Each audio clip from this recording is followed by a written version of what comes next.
Okay, चलिए फिर market पर आते हैं और अच्छी एक दिन रहा मार्केट के लिए। Veeru, Harshada, good afternoon. और सॉरी मैं थोड़ा टाई नहीं पहन पाया आज। भागते भागते मैं शो में एंटर कर रहा था, वो किसी मीटिंग में गया था हर्षदा, इम्पोर्टेंट वहाँ से। तो आई थिंक और भी थोड़े से लोग आपको शायद आज टीवी पे ना दिखाई दें, तो पूरा एडिटर्स की मीटिंग थी, तो उसमें मैं आज गया था, उस वजह से थोड़ा लेट हो गया। लेकिन खैर एनीवे, मार्केट ने बिल्कुल बखूबी स्क्रिप्ट को फॉलो किया। आज सुबह एक व्यू ये था कि एक बार आप अगर गैप अप खोलेंगे सेलिंग आएगी, लेकिन फ्राइडे का लो बचा तो बड़ी बाइंग आएगी। I think I am not surprise कि इस तरीके का मूव आया मार्केट में। शॉर्ट कवरिंग भी ड्यू थी मार्केट में। तो पहली रैली फेल हुई, लेकिन दूसरी रैली में शानदार बढ़त। और अब तो मेरा ये मानना है कि यहाँ से शॉर्ट कवरिंग शायद और बढ़े, और अब आपका स्टॉप लॉस हो जाएगा 24,135। अब एक ट्रेड यहाँ पर बनती है 24,135 के स्टॉप के साथ लॉन्ग रहे। हाँ, ये हो सकता है कि मार्केट में एक दो दिन की शॉर्ट कवरिंग अगर 24,600 650 पर फिसली तो वहाँ से वापस शायद शॉर्ट्स जुड़े सिस्टम में, लेकिन आज तो पावरफुल शॉर्ट कवरिंग का दिन है। अभी 1.5 घंटा बाकी है। रोज़ हमारा ट्रेंड क्या रहा है, 2 बजे के बाद मार्केट स्लिप करता है। आज देखते हैं, अगर आज वो हुआ तो दिक्कत है, अदरवाइज आज अगर यहाँ बंद हो गया, मार्केट को यहीं बंद कर दीजिए तो भी बहुत शानदार क्लोज होगी। तो एक अच्छा पुल बैक। गुड आफ्टरनून अनुज। मैं यही देख रही थी कि जैसे आपने मेंशन किया कि ये पहला सत्र होगा जहां पर हम फाइनली ग्रीन के साथ इस कार्यक्रम की शुरुआत कर रहे हैं। 24,073 पिछले हफ्ते का लो, आई थिंक वही अक्टूबर का लो बना है। अब ये जो मूव आ रहा है वो थोड़ा सा शॉर्ट कवरिंग लेड है, लेकिन क्या वो संकेत आएगा जब शायद तेजी की पोजीशंस, क्योंकि लोग यही इंतजार में बैठे हैं कि ये शॉर्ट कवरिंग है या फिर तेजी लौट आई है, बुल्स की वापसी हो रही है या नहीं। तो कैसे पढ़े उस डेटा को, और ऑफ कोर्स फिर आज की क्लोजिंग की रणनीति क्या होगी उस पर भी आए। बिल्कुल, देखिए मार्केट में हमेशा रैली की शुरुआत शॉर्ट कवरिंग से होगी, हमेशा। ये शॉर्ट सबसे पहले प्रॉफिट बुक करेंगे, फिर धीरे धीरे कैश का पैसा आएगा मार्केट में। ये हो रहा है मिड कैप की ब्रेथ पे शुरू में थोड़ा सा प्रॉब्लमेटिक रहेगी, बाद में वो भी इम्प्रूव होनी शुरू होगी। आज भी अगर आप देखें तो शुरुआत तो एडवांस डिक्लाइन की काफ़ी ख़राब थी, फिर धीरे धीरे कॉन्फिडेंस वापस आया तो कॉन्फिडेंस लौटा। अच्छा, एक और चीज़ है, जो फ्राइडे का लो था 24,073, वहाँ पर पोस्ट इलेक्शन लो भी आपका प्लेस था, पोस्ट बजट लो भी प्लेस था आपका, इलेक्शन वाला तो नहीं, पोस्ट बजट लो भी वहीं प्लेस था। तो उस हिसाब से वो काफ़ी एक इम्पॉर्टेंट लो है मार्केट के लिए। अगर मार्केट ने एक सॉर्ट ऑफ डबल बॉटम बनाया हेड एंड शोल्डर पैटर्न बनाने के बाद, तो खैर हर्षदा एक चीज़ बताऊँ मैं, काफ़ी बार ना भाव भी हमारा जो व्यू होता है ना उसको डिक्टेट करता है। यही भाव अगर आज मार्केट कोलैप्स हो गया होता तो काफ़ी नेगेटिव होता, लेकिन वही फैक्ट है, आपको भाव जो स्क्रीन आपको बता रही है, आपको अपने आप को उस हिसाब से एडजस्ट करना होगा। और आज मार्केट ने आपको शानदार ट्रेड दी, 3 लेग मार्केट ने दिया आपको, 2 लेग सॉरी, एक शुरुआत में सेल की और उसके बाद वो बड़ी बाय की ट्रेड। 24,650 पर अगली रेजिस्टेंस प्लेस्ड है। उससे पहले थोड़ी सी माइनर रेजिस्टेंस 24,520 24,535 पर है, लेकिन अगला पड़ाव 24,650 पर आएगा निफ्टी का, purely in terms of resistance. और अगर 24,650 आपने क्रॉस करना शुरू करा तो मेरा ये मानना है कि फिर तेज़ी और बढ़ सकती है। तो एक स्ट्रैटेजी हो सकती है कि लॉन्ग रहें सुबह के स्टॉप लॉस के साथ, सुबह के लो के स्टॉप लॉस के साथ। हाँ, लेकिन एक चीज़ मैं फिर बता दूँ, अगर ये 1.5 घंटे में तेज़ी नहीं टिकी और अगर आप बाई चांस डे लो की तरफ बढ़ गए तो मार्केट की ऐसी दुर्गति होगी जो आपने देखी नहीं होगी। तो इसके लिए भी तैयार हैं। तो इसके लिए अगला 1.5 घंटा जो है ना वो बहुत क्रूशियल है, ये टिकना चाहिए। मैं कह रहा हूँ और कुछ नहीं ना, निफ्टी 24,350 के ऊपर बंद हो जाए तो भी चलेगा, उससे ज़्यादा नीचे अगर हम आए तो वो थोड़ी सी दिक्कत का मामला बन जाएगा। क्योंकि मार्केट में इशू यही है सारा, ओपनिंग कहाँ होती है, सुबह मैंने कहा था ओपनिंग कहाँ होती है, इंट्राडे में कहाँ जाता है, उससे कुछ फर्क नहीं पड़ता, क्लोजिंग कहाँ होती है, क्लोजिंग होनी बहुत ज़रूरी है इन लेवल्स पर। बैंक निफ्टी की जहाँ तक बात है, बैंक निफ्टी ने आज मुझे मैं एक चीज़ कहूँ लेकिन थोड़ा डिसअपॉइंट किया है। On a day like today मुझे लग रहा है जहाँ ICICI बैंक के इतने शानदार नंबर्स थे, बंधन जैसे स्टॉक ने अच्छा रिएक्ट किया, बैंक ऑफ बड़ौदा के अच्छे नंबर्स थे, आज कोई कारण नहीं था बैंक निफ्टी के पास 1000 पॉइंट से कम रैली करने का। लेकिन हाँ, ये हो सकता है क्योंकि लोग अभी तक थोड़े से डरे हुए हैं, इसके लिए शायद पोजीशन लेने से थोड़ा सा हिचकिचा रहे हैं इस समय बैंक निफ्टी पर। लेकिन बैंक निफ्टी पर अभी तक एक सेंस ये बन रही है कि शायद एक काइंड ऑफ डबल बॉटम बना हो और 51,000 के एक स्टॉप लॉस के साथ अब आप बैंक निफ्टी में बने रहें। आज का लो 51,012 है, अगर 51,012 टूटा तो फिर ये रैली फेल होगी, और फिर ये रैली फेल होगी तो हम फिर जो अक्टूबर का लो है 50,200 उसको भी रिविजिट करेंगे। तो आप तैयार रहें हर चीज़ के लिए। और एक चीज़ जो मैं बार बार बोलता हूँ कि मार्केट में 2 दिन का क्लोज मुझे डे हाई के करीब चाहिए। अगर 2 दिन तक आप डे हाई के करीब बंद हो गए तो वो मेरे लिए एक पॉजिटिव इंडिकेटर होगा। वीरू को जोड़ते हैं शो में अब। Veeru, good afternoon. Individual stocks में क्या इंटरेस्टिंग लगा आपको? अनुज गुड आफ्टरनून। अनुज, दोनों तरफ की अगर आप देखें तो स्विंग्स नज़र आ रहे हैं। बहुत सस्टेनेबल अगर कुछ लग रहा है, जरा एक बार स्क्रीन पे लेके आइएगा जरा प्लीज़। हालांकि पीएसयू बैंक से अच्छा कर रहे थे, लेकिन मैं फिर भी पीएसयू बैंक से हट के थोड़ा सा फार्मा पे जाना चाहूँगा। लॉरस लैब 494 पे आके ट्रेड करता हुआ, चाहे वो रोलोवर्स के फिगर हों, चाहे वो करंट मंथ फ्यूचर्स में जो होती हुई शॉर्ट कवरिंग, वो सब आई थिंक इस इम्प्रेस कर रही है। 493 465 से मूव शुरू हुआ था, I think 100 day exponential moving average से, और आपकी स्क्रीन पे देखिए 11% ओआई शेड हुआ है करंट मंथ में। अभी ऑलमोस्ट अपना अक्टूबर का 15 अक्टूबर का स्विंग हाई काट चुका है। अब जो नया जोन आता है अबव 500, वो अप्रॉक्सीमेटली परसिस्ट करता है 519 520 तक। लॉरस लैब, जहाँ तक स्ट्रेंथ का सवाल है, एक स्टॉक और रखना चाहूँगा जहाँ पे थोड़ी सी स्ट्रेंथ नजर आ रही है आज। स्ट्रेंथ नहीं, मैं अपने शब्द को थोड़ा चेंज करना चाहूँगा, दैट्स पुल बैक। एक्साइड पिछले 10 दिन में इसमें काफ़ी सब्सटेंशियल शॉर्टिंग हुई थी। 15 अक्टूबर से लेकर लास्ट फ्राइडे तक huge shorting. Now closer to expiry यहाँ पे कुछ शॉर्ट कवरिंग है। ओआई शेड देखिए अब 13%, तो माइट भी ये पुल बैक जो है वो करीब करीब 370 375 तक कंटिन्यू करे। शॉर्ट कवरिंग सुबह से विटनेस कर रहा हूँ मैं यहाँ पे। और जहाँ तक वीक साइड का सवाल है, जहाँ तक कमज़ोर साइड का सवाल है, इस वक्त जिस स्टॉक में फर्दर वीकनेस बढ़ने के कयास लग रहे हैं उसमें है एक चंबल। 480 का जोन तोड़ा, उसके बाद अब ऑलमोस्ट अब 451 पे ट्रेड करता हुआ। काफ़ी शॉर्टिंग हुई है इस स्टॉक में।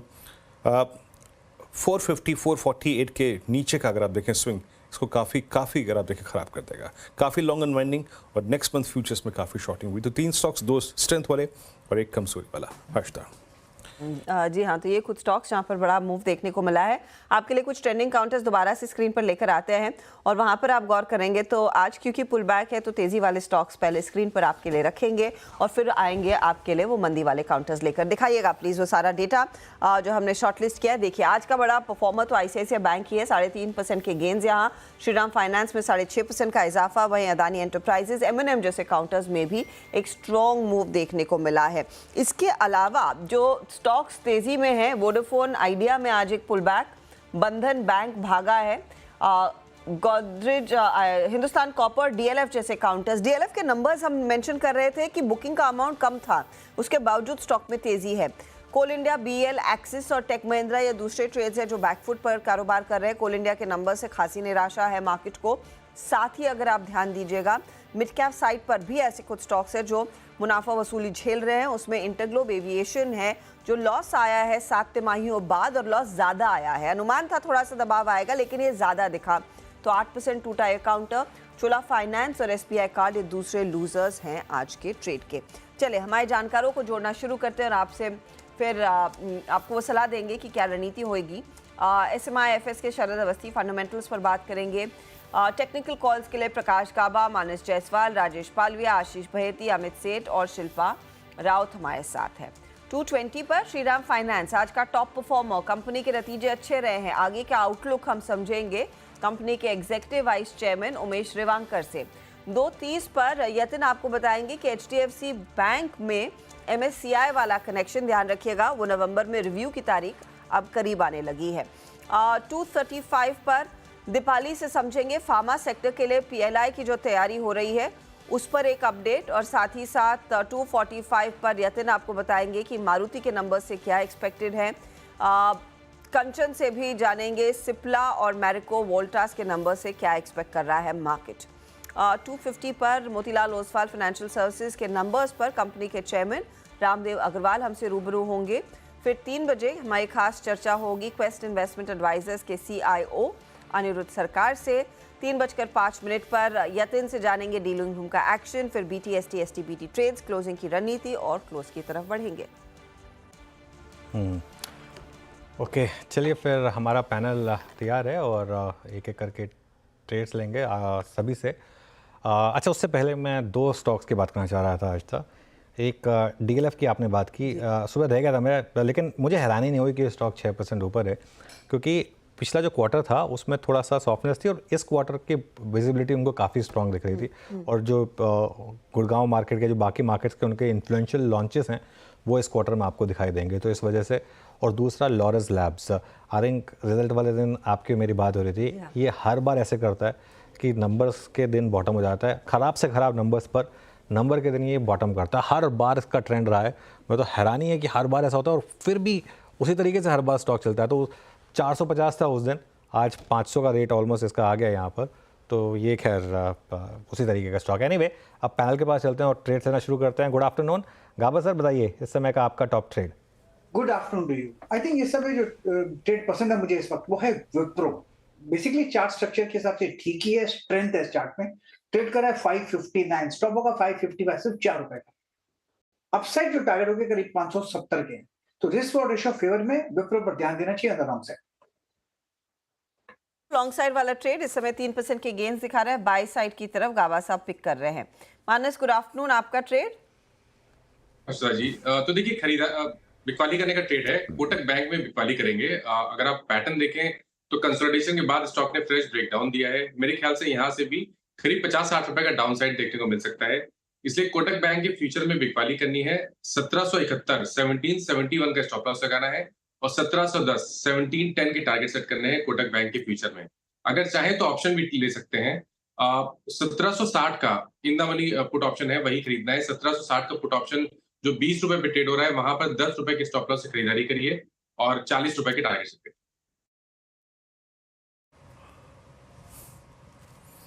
ओके, कोटक महिंद्रा बैंक में आपको कन्वर्शन बिल्कुल नहीं है। आपकी स्क्रीन पे पुट ऑप्शन 1760 का और future short. Shilpa ji, good afternoon, आपका trade. Good afternoon everyone. Virendra ji, मैं अपना आज सुबह का ही जो ट्रेड था लॉरस लैब उसी के साथ जाऊंगी। मेरा टारगेट ऑलमोस्ट हो गया है, 500 के पास ही है, लेकिन मुझे लगता है जिस तरह से स्ट्रेंथ है और जिस तरह से यहाँ पे शॉर्ट कवरिंग विजिबल है, ये यहाँ से 530 का एक नेक्स्ट स्टॉप लगाएगा। तो मेरे हिसाब से अगर किसी ने ऑलरेडी मॉर्निंग से लिया है तो आप 480 तक इसको ट्रेलिंग स्टॉप लॉस में डाल दीजिए। किसी को फ्रेश ट्रेड लेना है तो 480 आपका स्टॉप लॉस रहेगा। यहाँ से लुक फॉर टारगेट्स ऑफ 530 से 550 may be also very much possible in November. Okay, देखिए आप कंफ्यूज ना हो कि दोनों स्टैंप लगा दिए हमने, बाय और टारगेट हिट का, क्योंकि टारगेट हिट शिल्पा जी की सुबह की ट्रेड के लिए है और बाय अब वो इसी ट्रेड को वापस बोल रही हैं। तो वो दोनों अलग अलग चीज़ें हैं, इस चीज़ को समझ के करिएगा। तो ये हो गई शिल्पा जी की ट्रेड। अब चलते हैं आशीष बेहती के पास। Ashish ji, good afternoon. आशीष जी, आपकी trade. Good afternoon Anuj ji, good afternoon Virendra ji, good afternoon Harshita ma'am. Virendra ji, Ipca lab पे खरीदारी की सलाह रहेगी। काफी अच्छा चार्ट स्ट्रक्चर बना हुआ है। गिरावट में भी स्टॉक ने अपने 20 डेमा के पास में ही कंसोलिडेट किया और एक राइजिंग 20 डेमा कंटिन्यूसली इसमें बना हुआ है और जिस हिसाब से आज वापस पुल बैक देखने मिल रहा है और सेक्टर टेलविंड भी काफी स्ट्रॉन्ग है, तो यहाँ खरीदारी की सलाह है। जो स्टॉप लॉस इसमें मेंटेन करना है वो 1575 का एक एसएल मेंटेन करे। 1630 के पहले टारगेट और 1650 के दूसरे टारगेट के लिए इसमें खरीदारी की जा सकती है। ओके, तो इब्का लैब्स में एक मौका तेजी का बन रहा है। अमित, आफ्टरनून, बताइए आपका ट्रेड क्या रहेगा। Good afternoon Arshita ma'am, good afternoon Anuj ji, Virendra ji and everybody on the panel. Ma'am, पिछले आधे घंटे से हम फार्मा स्टॉक्स में थोड़ा ट्रैक्शन और मूवमेंट देख रहे हैं, तो यहाँ से मैंने चूज किया सन फार्मा। सन फार्मा ने आज अर्ली मॉर्निंग में 50 डे एक्सपोनेंशियल मूविंग एवरेज में सपोर्ट लिया और आज की कैंडल की लोअर शैडो काफी स्ट्रॉन्ग है। करंट जो प्राइस है लगभग इसका 1897 का ऑलमोस्ट 10 और 20 डेमा के ऊपर ट्रेड कर रहा है। तो इसे बाय करें, अच्छे रिस्क रिवॉर्ड पॉइंट पे अवेलेबल है। स्टॉप लॉस रहेगा 1875 का और टारगेट्स हमारे रहेंगे 1925 एंड 1950।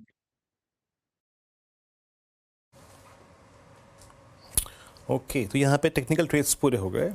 लॉरस लैब आया, इब्का लैब आया, कोटक सेल था, सन फार्मा बाय था और विप्रो बाय था प्रकाश सर का। अब चलते हैं आज की फंडामेंटल कॉल पे। शरद जी, गुड आफ्टरनून, कार्यक्रम में स्वागत है।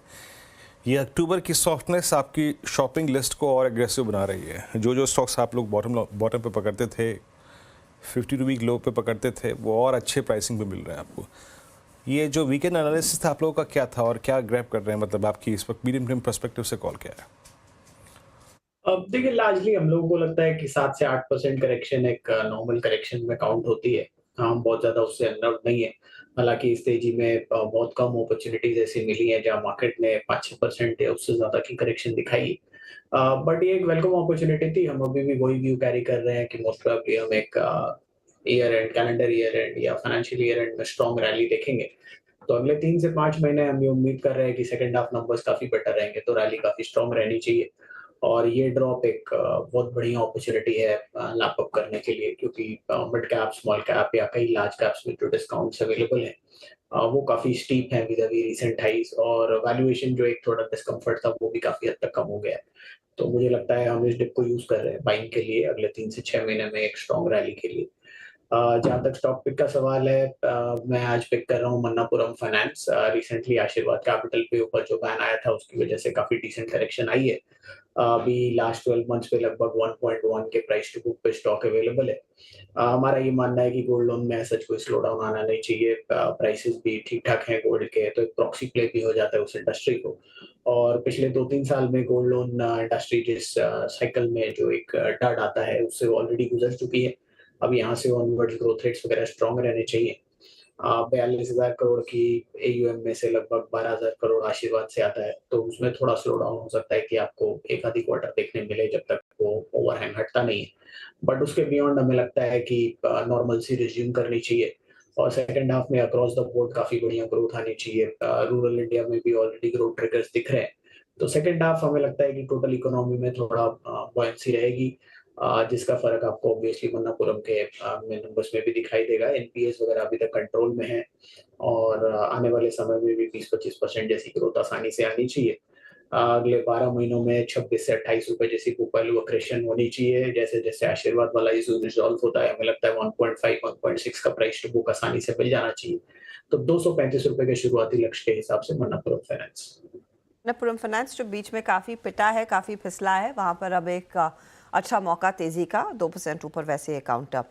लेकिन एक स्टॉक जिसने इनफैक्ट पूरा माहौल बनाया है आज तेज़ी का, वो ICICI बैंक है। आपकी स्क्रीन पर एक बार फिर लेकर आएंगे क्योंकि कई सारे टिक बॉक्सेस दरअसल इस बैंक ने चेक किए हैं, ग्रोथ के, एसेट क्वालिटी के और आगे के आउटलुक के भी, मार्जिन्स के भी।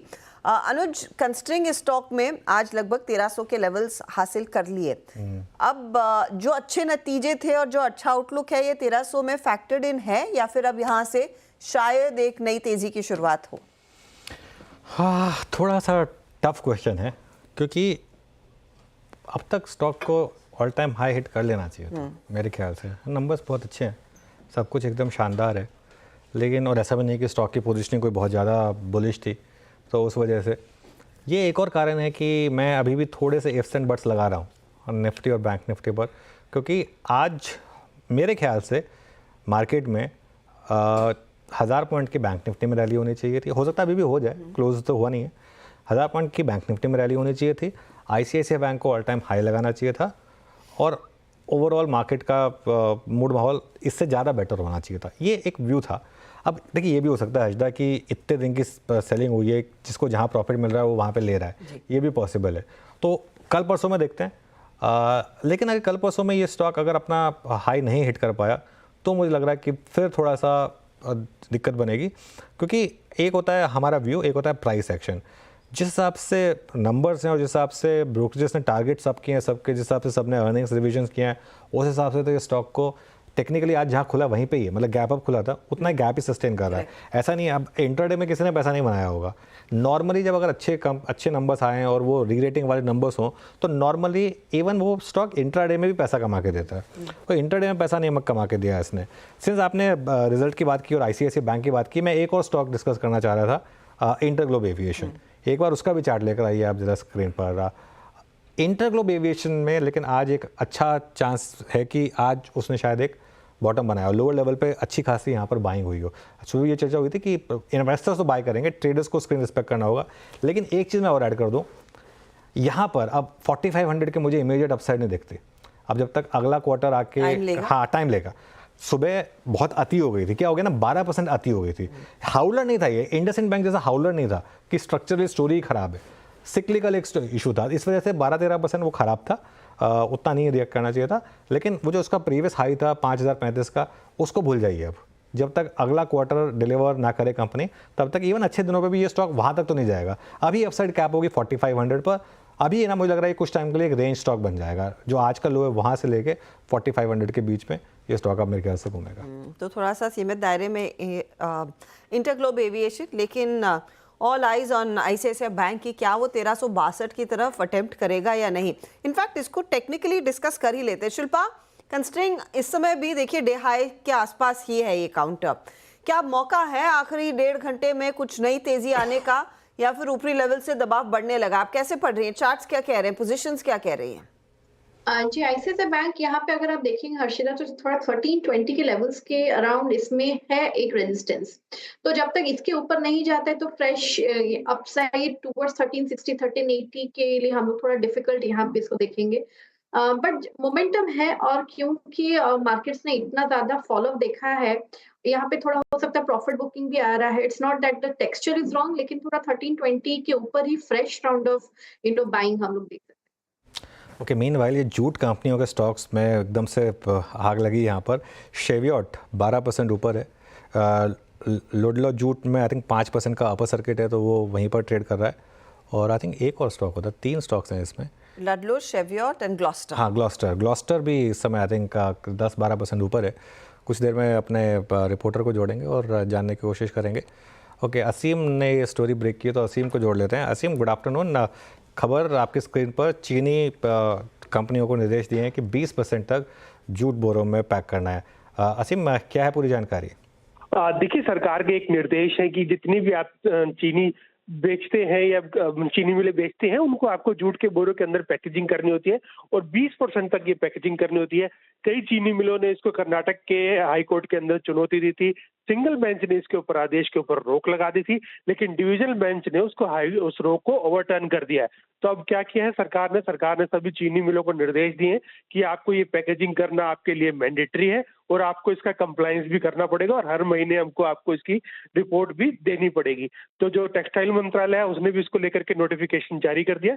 तो जितनी भी चीनी मिलें हैं अब उनको इसका कंप्लायंस सरकार को देना पड़ेगा और इस आदेश का पालन मैंडेटरी तौर पर करना पड़ेगा।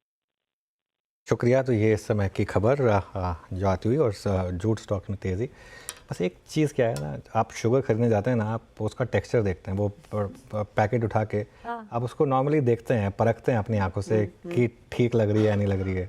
अब वो जूट वाले बैग में होगी तो आप उसको कैसे वो कर पाएंगे? आई थिंक ये वो लार्जर पैकेजिंग के लिए होगा अनुज। आई डोंट नो, क्या ये रिटेल के लिए भी लागू होगा? पता नहीं, मतलब आई थिंक लार्जर तो वैसे भी उसमें आते होंगे। वो किस में आते होंगे? प्लास्टिक में तो सब बंद हो गया आजकल। प्लास्टिक में तो आई थिंक कुछ बचा नहीं है मेरे ख्याल से। वो या तो वो रस्सी वाले बोरे होते हैं या फिर वो होते हैं। खैर एनीवे, जो भी है, लेकिन एक सेक्टर के लिए तो फ़ायदेमंद रहा यहाँ पर। मुझे लग रहा है ये होलसेल पैकेजिंग के लिए ही लागू होगा। मीनवाइल एक स्टॉक मेरे रडार पर आ रहा है, IDFC फर्स्ट बैंक। और अब मैं बताऊँ क्यों उसको।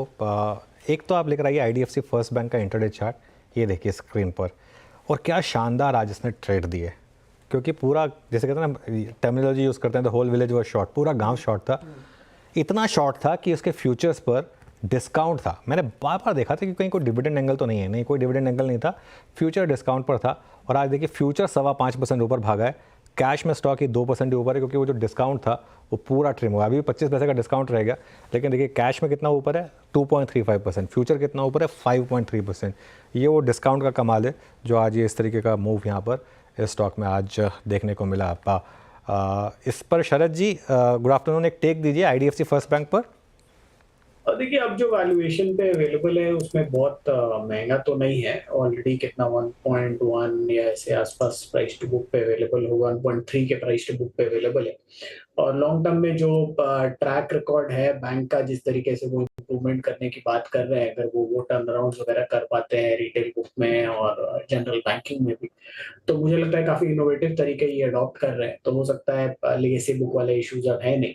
तो ये डिप के बाद मुझे लगता है अब लॉन्ग टर्म के लिए कितना ऊपर से करीब 30-35% ऑलरेडी टूट चुका है। तो वहां पे थोड़ा वैल्यूएशन एक्सपेंसिव थी, बट 1.3 के प्राइस टू बुक पे मुझे लगता है 1.2 1.3 के प्राइस टू बुक पे ये एक डिसेंट लॉन्ग टर्म इन्वेस्टमेंट साबित हो सकती है। एक आधी क्वार्टर के नंबर्स खराब हो सकते हैं, बट जैसा मैंने पहले बोला कि सेकंड हाफ में चूंकि हम एक्सपेक्ट कर रहे हैं कि अक्रॉस द बोर्ड इकोनॉमी के नंबर्स ही बेटर रहेंगे, तो मोस्ट प्रोबेबली IDFC का रिटेल फोकस देखते हुए IDFC के नंबर्स भी सेकंड हाफ में और बेटर आ सकते हैं। तो मुझे लगता है ये लेवल्स पे आपको सर्टेनली एक बेट लेने की कोशिश करनी चाहिए। यहाँ से लेके अगर वर्स्ट केस में 15-20% गिरता है तो वहां तक स्टैगर करके इसको एक्यूमुलेट करना चाहिए। मेरे हिसाब से जैसे जैसे नंबर सुधारते हैं, बहुत मुश्किल नहीं होगा इसको 2 टाइम्स का प्राइस टू बुक मिलना। तो 2 टाइम्स का प्राइस टू बुक मिलता है, बहुत ज्यादा अर्निंग्स में आप इम्प्रूवमेंट नहीं भी उम्मीद करें तो भी मुझे लगता है यहाँ से कितना 50 से 60% जैसी अपसाइड आपको मिल सकती है। ओके, मीनवाइल एक बार स्टॉक लेकर आइए इंडियन बैंक। कैश का स्टॉक है, लेकिन अब तक जितने नंबर्स आए हैं बैंकों के सबसे सुपर नंबर्स इसी के हैं। Gross NPA 3.48% versus 3.77% quarter on quarter और net NPA 0.27 versus 0.39% quarter on quarter और provisional coverage ratio 92.5%। Net interest margin 5 basis point कम ज़रूर हुआ है, लेकिन बहुत ही शानदार इसके नंबर्स रहे और ये स्टॉक देखिए अब इस समय क्लियरली एक शानदार मोमेंटम में करीब 10% ऊपर ये स्टॉक ट्रेड कर रहा है। तो ये एक आज के one of the stocks of the day में शामिल अच्छे मूव यहाँ पर पीएसयू बैंकों में लग रहा है कि थोड़ा सा मोमेंटम है इस समय, जैसे कि मूव आ रहे हैं। लेकिन खैर श्रीराम फाइनेंस की बात करते हैं। नतीजे अनुमान से अच्छे रहे हैं। दूसरी तिमाही में कंपनी का मुनाफा 18% तो ब्याज से आई 16% से ज़्यादा बढ़ी है। कंपनी ने स्टॉक स्प्लिट का भी ऐलान किया है। हमारे साथ कंपनी के एग्जीक्यूटिव वाइस चेयरमैन उमेश रेवंकर जुड़े हैं। ध्यान रखिएगा ये इस एनवायरनमेंट में है जहाँ पर इसी स्पेस की एक और कंपनी चोलामंडलम उसके नंबर्स थोड़े फीके दिखे और वहाँ स्टॉक नीचे है, लेकिन श्रीराम फाइनेंस इस समय निफ्टी का टॉप गेनर 6.5% ऊपर। उमेश जी गुड आफ्टरनून, दिवाली की शुभकामनाएं। आपके नंबर्स अच्छे रहे और मार्केट को ओवरऑल एसेट क्वालिटी भी अच्छी लगी।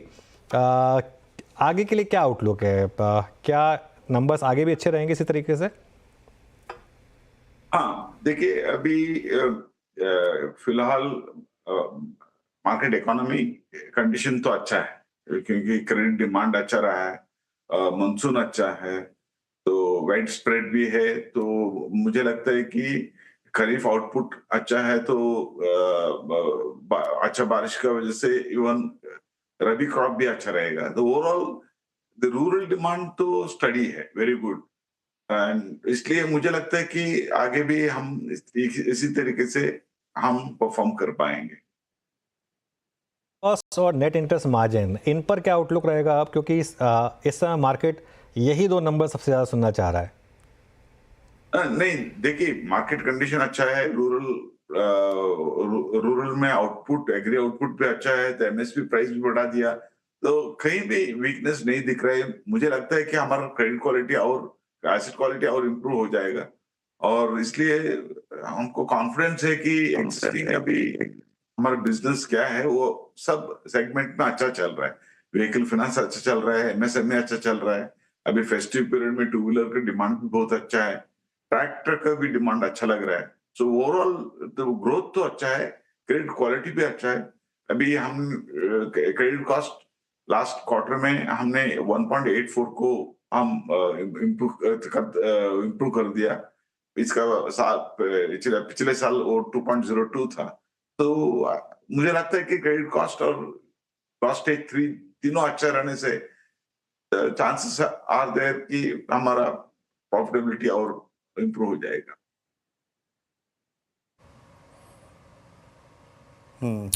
उमेश जी, सेकेंड हाफ को लेकर आपका आउटलुक क्या है? मतलब डिस्बर्समेंट्स कैसे रहेंगे, कौन सा सेगमेंट ज़्यादा डिलीवर करेगा अच्छा? क्योंकि आपने एनसीडीज़ की जो बोरिंग लिमिट है उसको भी रेस करने के लिए शेयर होल्डर्स अप्रूवल मांगा है, करीब 35,000 करोड़ रुपए। लिक्विडिटी की परिस्थिति क्या है, ग्रोथ ड्राइवर्स क्या रहेंगे और सेकेंड हाफ में डिस्बर्समेंट कितनी बढ़ सकते हैं? क्रेडिट डिमांड तो अच्छा है और सेकेंड हाफ में मेनली फेस्टिवल सीजन से शुरू होता है। अभी अक्टूबर नवंबर में टू व्हीलर का डिमांड बहुत अच्छा रहता है नॉर्मली। अभी तक हमारा अंदाज है कि एक ग्रोथ टू व्हीलर में 20% ग्रोथ तो आना चाहिए हमको year on year. Plus tractor का रूरल एरिया में भी डिमांड अच्छा है एग्री इक्विपमेंट के लिए, और व्हीकल फाइनेंसिंग तो अच्छा ही चल रहा है। तो ओवरऑल मुझे लगता है कि ग्रोथ अच्छा होना चाहिए और क्रेडिट क्वालिटी और एसेट क्वालिटी अच्छा मेंटेन करने की वजह से ओवरऑल बॉटम लाइन इंप्रूवमेंट भी होना चाहिए। उमेश जी, मैं आपसे एक चीज समझना चाह रही हूँ, नेट इंटरेस्ट मार्जिन आपने थोड़ा सा कहा कि आप इसे इन लेवल्स पर रखेंगे। इस पर्टिकुलर क्वार्टर में हल्का सा प्रेशर आया है क्योंकि आपकी गोल्ड फाइनेंसिंग थोड़ी सी कम हुई और पर्सनल लोन्स कम हुए हैं। क्या ये सोचा हुआ स्टेप था कि पर्सनल फाइनेंसिंग में आप थोड़ा सा कम एक्सपोजर रखना चाहते हैं, कंसिडरिंग अनसिक्योर्ड में अफलातून लेंडिंग को लेकर आरबीआई ने भी थोड़े से सख्त निर्देश दिए थे कि थोड़ा सा संभल कर चले, और यहाँ से आगे क्या आउटलुक रहेगा इन दोनों सेगमेंट्स का? देखिए गोल्ड लोन में हमारा तो हम स्ट्रेंथन कर रहे हैं हमारा ब्रांच नेटवर्क को। अभी हम पूरा हमारा मर्ज होने के बाद पूरा ब्रांच नेटवर्क हमने गोल्ड फाइनेंस के लिए कन्वर्ट नहीं किया है। अभी वो स्टेप बाय स्टेप हम कर रहे हैं क्योंकि गोल्ड फाइनेंस में रीच का बहुत इंपॉर्टेंस रहता है। कस्टमर 1 किलोमीटर से ज्यादा ब्रांच को ट्रैवल नहीं करना चाहता है विथ गोल्ड। सो इसलिए हम सब पूरा ब्रांच नेटवर्क को स्ट्रेंथन कर रहा है और इंफ्रास्ट्रक्चर बिल्डअप कर रहा है। वो काम जारी है। हमको लगता है कि गोल्ड फाइनेंस में हमारा ग्रोथ वापस आ जाएगा। We should be able to grow 20%, ऐसा लग रहा है मुझे कि गोल्ड फाइनेंस का डिमांड भी अच्छा ही है।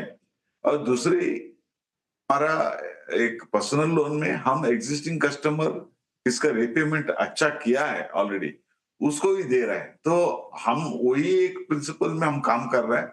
हम मार्केट में किसी प्लेटफॉर्म के ऊपर नहीं तो किसी एक रेफरेंस के थ्रू हम लेंडिंग नहीं कर रहे हैं पर्सनल लोन में। वो ओनली टू एग्जिस्टिंग कस्टमर हम कर रहे हैं। इसलिए वो ग्रोथ थोड़ा कम लग रहा है आप लोगों को क्योंकि बाकी का एक सेगमेंट ज्यादा ग्रो हो रहा है। पर्सनल लोन उतना ग्रो नहीं कर पा रहा है। उतना ही फर्क है। नहीं तो ओवरऑल मुझे लगता है कि दोनों का ग्रोथ अच्छा ही रहेगा लेकिन उतना एक वेटेज थोड़ा कम हो जाएगा स्पेशली पर्सनल लोन में क्योंकि हमारा फोकस रहेगा existing customer only.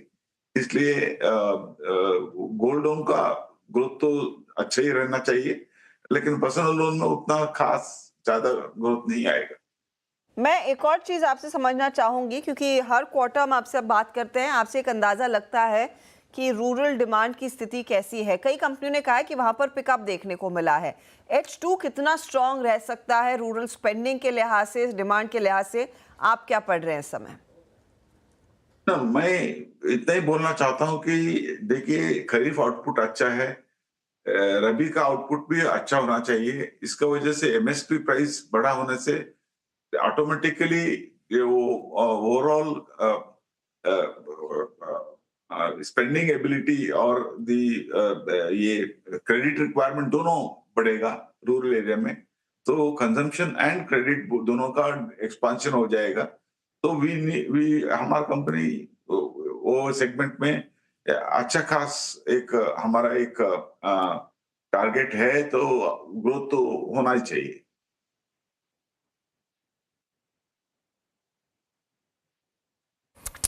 Okay Umesh ji बहुत बहुत शुक्रिया और बहुत अच्छे नंबर्स थे और अगले क्वार्टर के लिए आपको शुभकामनाएं और साथ ही साथ शुभकामनाएं आपको, आपकी पूरी टीम को, पूरे परिवार को दीपावली की अग्रिम शुभकामनाएं सर। बहुत बहुत शुक्रिया। अब आते हैं एक बार फिर से निफ्टी पे। इट्स 24395 अभी करीब पिछले 10 मिनट से इस ट्रैजेक्टरी में ट्रेड कर रहा है। एक्सिस सिक्योरिटीज राजेश पाल भी हमारे साथ जुड़ चुके हैं। राजेश जी नमस्कार, बताइए इस वक्त का कन्विक्शन आइडिया आपका क्या रहेगा?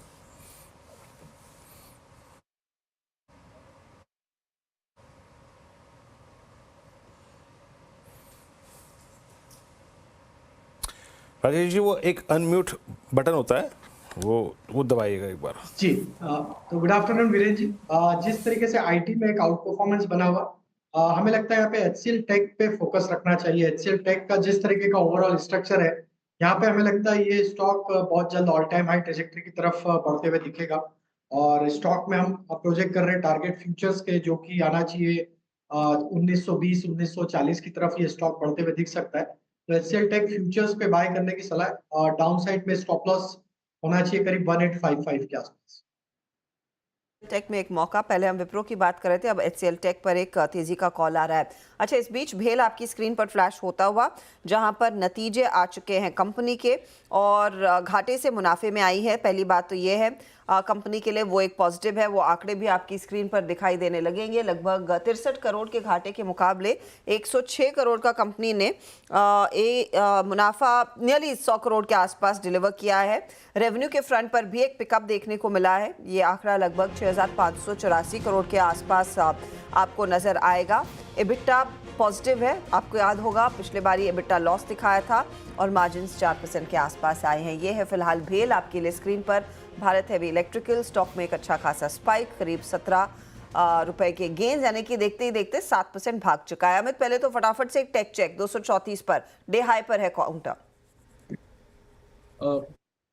जी, जी मैम, भेल रिसेंटली एक अच्छे खासे डाउन ट्रेंड में था, बट आज के सत्र में हम डेफिनेटली देख रहे हैं इसमें लगभग 8-1% का स्विंग है, इनफैक्ट 9 हो गया अभी।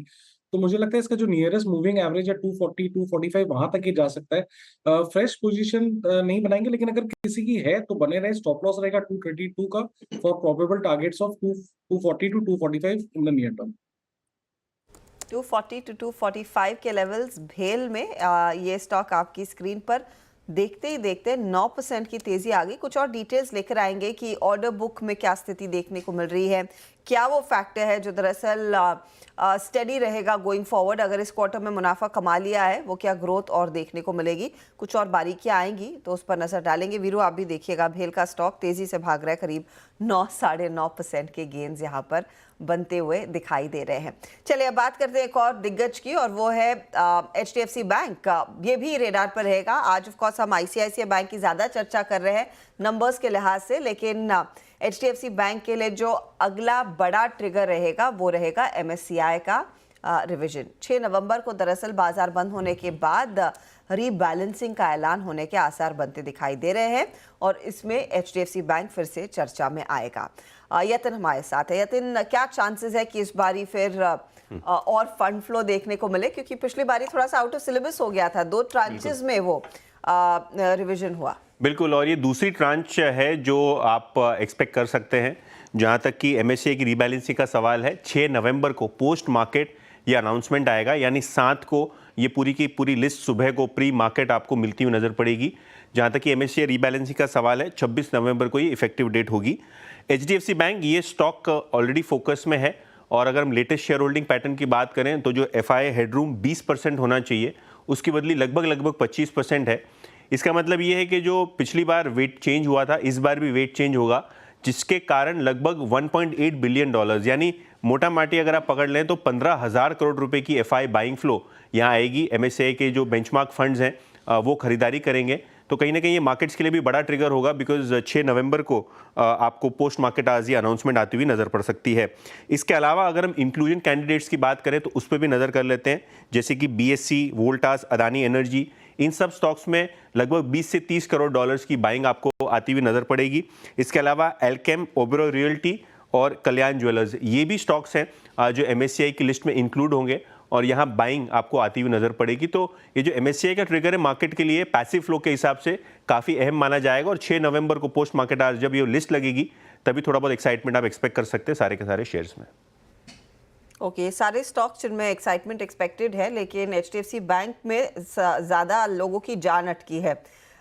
शरद, क्या इस पर्टिकुलर रिवीजन के बाद फिर इसमें 4 चांद लग सकते हैं? देखिए, धीरे धीरे करके ये 1730 1750 के करीब आया, लेकिन अब यहाँ से अगला लेग क्या MSCI revision second half, second tranche वो ड्राइवर रहेगा? हाँ, शॉर्ट टर्म में मुझे लगता है अगले महीने 1.5 महीने में वो एक मेजर ट्रिगर रहना चाहिए, क्योंकि वैसे भी HDFC बैंक में बहुत अग्रेसिव बाइंग हमने काफी समय से देखी नहीं है, काफी रेंज बाउंड रहा है इन टर्म्स ऑफ परफॉर्मेंस भी। बट इस क्वार्टर के नंबर्स में ऑब्वियसली परफॉर्मेंस में भी हमें लगता है कि रिवर्सल विजिबल हो गया है, और आने वाले क्वार्टर्स में भी जो आउटलुक वगैरह भी बैंक ने दिया है वो भी पॉजिटिव है। तो हमें लगता है लगातार आपको इंप्रूवमेंट देखने मिलेगा यहाँ से ऑनवर्ड्स, और जैसे जैसे नंबर्स आते हैं साथ में ये इनफ्लो वाला न्यूज एक एडिशनल ट्रिगर है। शॉर्ट टर्म में ऑब्वियसली ये प्ले करेगा, but medium to long term में मुझे लगता है जो नंबर्स का रिवर्शन है वो काफी पॉजिटिवली रेट करेगा कंपनी को। हम लोग इनिशियली 2021 तक के लक्ष्य लेके चल रहे हैं, फिर उसके बियॉन्ड कितनी रेटिंग होती है वो देखते हैं।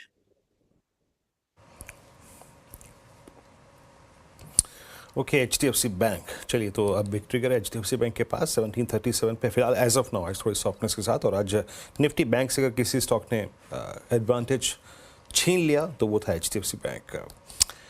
अब 1-2 स्टॉक्स को और देखिए जो अब इस वक्त बड़ी समस्या भरे और जिसे कहते हैं ना बहुत ही क्रिटिकल फेज में एंटर कर चुके हैं। शिल्पा जी, जरा एक बार देखिएगा हेवल्स को। हेवल्स ने 200 डे तोड़ा, 100 डे तोड़ा, बट ये सेलिंग थमने का नाम नहीं ले रही है। अब कई बार क्या होता है, आपको जब डेली पे कुछ बचता नहीं है, आपको वीकली पे जाके प्रोसीड करना पड़ता है। अब इसमें वो वीकली चार्ट्स पे देख रहा हूँ जो कि पूरा CY24 का फ्लैग था, उसका लोअर एज 1680 पे वायलेट हुआ है। आपकी राय क्या है शिल्पा जी, कैसे मैनेज करना चाहिए हेवल्स को इस वक्त? ट्रेडर्स के लिए क्या है यहाँ पर, शॉर्ट होल्डर्स के लिए और फर्दर शॉर्ट के लिए? जी बिल्कुल वीरेंद्र जी, मुझे लगता है यहाँ पे हैवेल्स में एक फ्रेश सेलिंग है। वैसे भी 1700 के नीचे ये वीक ही है और ये ब्रेकडाउन अगेन एक नए टारगेट्स ऑन द डाउनसाइड के लिए इसको ओपन कर रहा है, जहाँ पे 1620 तक के भी लेवल्स आप आ सकता है और उसके नीचे जाते तो 1580 भी। तो यहाँ पे अगर किसी को एक फ्रेश सेल लेना है नॉट इन फ्यूचर्स, आप ऑप्शंस के थ्रू ले सकते हैं नवंबर सीरीज में। एट द मनी 1660 का पुट आप ले सकते हैं, रफली 43-44 रुपीस के बीच में है। ऑफ कोर्स नेक्स्ट सीरीज में not everything is very liquid, तो आप देख के कर सकते हैं। थोड़ा हमको डिक्लाइंस मिले तो भी बाय कीजिए। स्टॉप लॉस आप यहाँ पे 20 रुपए का रखिए और अगर ये सही व्यू जाता है तो ये आपको 80 के ऊपर भी ट्रेड करते हुए मिलेगा। ओके तो ये फिलहाल आपके लिए हेवल्स पर एक पर्सपेक्टिव आता हुआ। इस बीच सन फार्मा के नंबर्स आ चुके हैं, वो आपकी स्क्रीन पर रखते हैं। मुनाफा आया 3040 करोड़ पर, जहां पर हमारा अनुमान था कि ये 2900 करोड़ के आसपास ही टिका रहेगा, तो मुनाफा एक अच्छा खासा बीट है। उस लिहाज से अगर आप रेवेन्यू का आंकड़ा देखें तो 13,291 करोड़, ये आप कह सकते हैं इनलाइन, क्योंकि 13,320 करोड़ का अनुमान था। इबिटा लेवल पर हल्का सा मिस या फिर एब्सोल्युटली फ्लैट आप कहें एक्सपेक्टेशन के सामने, क्योंकि 39 यानी कि 3,940 आप गिन के चले और 3,960 एक्सपेक्टेड था, तो 20 करोड़ का हल्का सा मिस। और मार्जिन्स भी आप कह सकते हैं नंबर्स रफली इन लाइन ही है, क्योंकि ज़्यादा मिस नहीं है। प्रॉफिटेबिलिटी अच्छी खासी ग्रो होती हुई दिखाई दी है और 10-20 करोड़ से ही हल्का सा हमारी एक्सपेक्टेशन से कम नंबर वो एबिटा का आ रहा है। करीब 2-2.5% तक के गेंस इधर बनते हुए दिखाई दिए हैं। ऑफ कोर्स यहाँ पर यूएस में प्राइसिंग कितनी बेहतर रही है, जेनरिक्स की प्राइसिंग कितनी बेहतर रही है, यूएस का बिजनेस कितना बेहतर कर रहा है, वो इंपॉर्टेंट रहेगा। तो एक आंकड़ा आपकी स्क्रीन पर अब कुछ ही देर में आएगा। डॉलर टर्म्स में यूएस सेल्स में करीब $517 मिलियन की बिक्री इन्होंने एंजॉय की, जो एक्सपेक्टेशन थी वो $480 मिलियन के आसपास का था। उस लिहाज से फिर सन फार्मा का प्रदर्शन आप कह सकते हैं कुछ बेहतर ही हुआ है। शरद, बेसिक्स आए हैं सामने, आपकी राय, ये डॉलर सेल्स या फिर यूएस सेल्स बढ़ना होपफुली प्राइसिंग में भी रिफ्लेक्ट किया होगा? हाँ जी बिल्कुल, हमें लगता है फाइनली अब हम यूएस में जो फॉल है उसको अरेस्ट करते हुए देख रहे हैं, प्राइसेस और ज्यादा गिर नहीं रहे और वहाँ थोड़ी भी रिकवरी आती है तो इनकी मार्जिन को काफी बढ़िया सपोर्ट मिलना चाहिए। टॉप लाइन के लेवल पे भी सपोर्ट ठीक ठाक आनी चाहिए। नंबर्स के हिसाब से हमें लगता है मार्जिनली बेटर देन एक्सपेक्टेड है टॉप लाइन और बॉटम लाइन के लेवल पे। तो बट ये वैल्यूएशन पे 40-42 टाइम ऑलरेडी ट्रेड कर रहा है 1 year forward, unless and until बहुत बड़ी कोई न्यूज आती है ब्लॉकबस्टर ड्रग की। मुझे नहीं लगता बहुत ज्यादा रीरेटिंग की गुंजाइश है यहाँ से। बट यूएस वाली फॉरवर्ड कमेंट्री अगर कुछ बहुत ज्यादा पॉजिटिव आती है कि वहाँ बहुत बड़ी ट्रैक्शन को देख रहे हैं तो वो एक ट्रिगर हो सकता है। बट लार्जली मुझे लगता है जब तक कोई नई ड्रग बहुत सक्सेसफुल नहीं होती है तब तक यहाँ से और रीरेटिंग होने की गुंजाइश कम है, जब आप 40-42 टाइम फॉरवर्ड पे ऑलरेडी ट्रेड कर रहे हैं। ओके, चलिए अब आपको बताते हैं हमारी जो 4 ट्रेड्स आपको मिलेंगी उसमें सीक्वेंस क्या रहेगा। सबसे पहले शिल्पा जी से सस्ता ऑप्शन ट्रेड लेंगे, उसके बाद राजेश पालवी जी के पास चलते हैं एफएनओ सुपरस्टार के लिए, आशीष बहेती जी के पास चार्ट का चमत्कार के लिए, और उसके बाद मिड कैप फंडा के लिए शरद अवस्थी के पास चलेंगे। मीनवाइल वो जो नंबर्स हैं सन फार्मा के वो वाकई में काफ़ी अच्छे हैं और एबिटा में 400 करोड़ के करीब की बीट है, और अब बस मैं वेट कर रहा हूँ कि एक बार वो जियोग्राफी वाला परफॉर्मेंस और आ जाए, उससे काफ़ी कुछ पता चलता है। लेकिन नंबर्स अच्छे हैं, हालांकि top line almost in line है एस्टिमेट के, तो इसका मतलब ये हुआ कि एबिटा में थोड़ी सी भीड़ है। चलिए अब एक काम करते हैं, अब हम 4 का चौका शुरुआत करते हैं। शिल्पा जी, सबसे पहले आपका ट्रेड लेते हैं सस्ता ऑप्शन का, बताइए क्या रहेगी ट्रेड? अनुज, सस्ता ऑप्शन का ट्रेड रहेगा HDFC लाइफ में। HDFC लाइफ एक बहुत ही अच्छे रेंज में पूरे टाइम में कंसोलिडेट करता है, जहां 700 पे support and 750-760 on the upside. तो यहाँ पे मुझे लगता है 750 प्लस इसके इमीडिएट टारगेट्स हो सकते हैं। तो यहाँ पे नवंबर सीरीज में आप 720 का कॉल ऑप्शन जो रफली 23 रुपीज में ट्रेड कर रहा है, आप इसमें पार्टिसिपेट कीजिए। स्टॉप लॉस आप 15 रुपए का रखिए। पहला टारगेट जो रहेगा वो रहेगा 33 का, इसके ऊपर जाता है तो 38 से लेके 45 के भी लेवल्स आ सकते हैं। तो ये फिलहाल HDFC लाइफ 720 का कॉल लेने की सलाह शिल्पा की तरफ से है। राजेश जी बताइए एफएनओ सुपरस्टार। तो आयशा जी, हमें लगता है फार्मा स्पेस पे लुपिन पे यहाँ पे फोकस में रखना चाहिए। लुपिन का स्ट्रक्चर बुलिश है और आज की रिकवरी में स्टॉक वापस 20 डे मूविंग एवरेज को सरपास करने में कामयाब हुआ है। जिस तरीके से इसके ओवरऑल स्ट्रक्चर है through out the series, stock में देखें करेक्शन के बाद वापस एक अच्छा रिकवरी का ट्रेंड बनते हुए दिखा है। लुपिन में हमें लगता है यहाँ पे 2240 2260 के अपसाइड के टारगेट के लिए बाय किया जा सकता है। डाउन साइड में स्टॉप लॉस रखना है करीब 2175 के आसपास। ओके, ल्यूपिन आपका बाय ट्रेड है इस वक्त का। चलती है आशीष भैती जी से ट्रेड पिक करते हैं। आशीष क्या पिक कर रहे हैं आप चार्ट का चमत्कार? जी वीरेंद्र जी, चार्ट के चमत्कार के तौर पे एमसीएक्स को पिक करना चाहूंगा, जहां हमने देखा मार्केट में इतनी गिरावट रही है, स्टॉक ने अपना 10 डे मार्क के नीचे भी स्लिप नहीं हुआ और बहुत अच्छे कंटिन्यूसली अपवर्ड राइजिंग चैनल में ये ट्रेड कर रहा है, जहां लोअर चैनल पे ही आके इसमें सपोर्ट मिल रहा है और वापस एक बाउंस बैक देने के लिए भी तैयार हो रहा है। तो यहाँ पे खरीदारी की जा सकती है, कोई डिप आए तो उसमें भी पोजीशन बनाई जा सकती है। 6450 का एक स्टॉप लॉस लगाना है इसमें, 6700 का पहला टारगेट और 6800 के दूसरे टारगेट के लिए इसमें खरीदारी करने की सलाह है। MCX ये फिलहाल चार्ट का चमत्कार के तौर पर उभर कर आया है। शरद जी बताइए, मिड कैप फंडा। जी, हमारा आज का मिड कैप फंडा है Muthoot micro finance company. Micro finance से रिलेटेड एक कंपनी है, मुथूट ग्रुप की कंपनी है, रिसेंट लिस्टिंग है। रिसेंटली कंपनी को एक IRDA का लाइसेंस, कॉर्पोरेट एजेंसी लाइसेंस भी मिला है। इसके अलावा SBI के संग उन्होंने कोलेंटिंग एग्रीमेंट भी एक साइन किया है।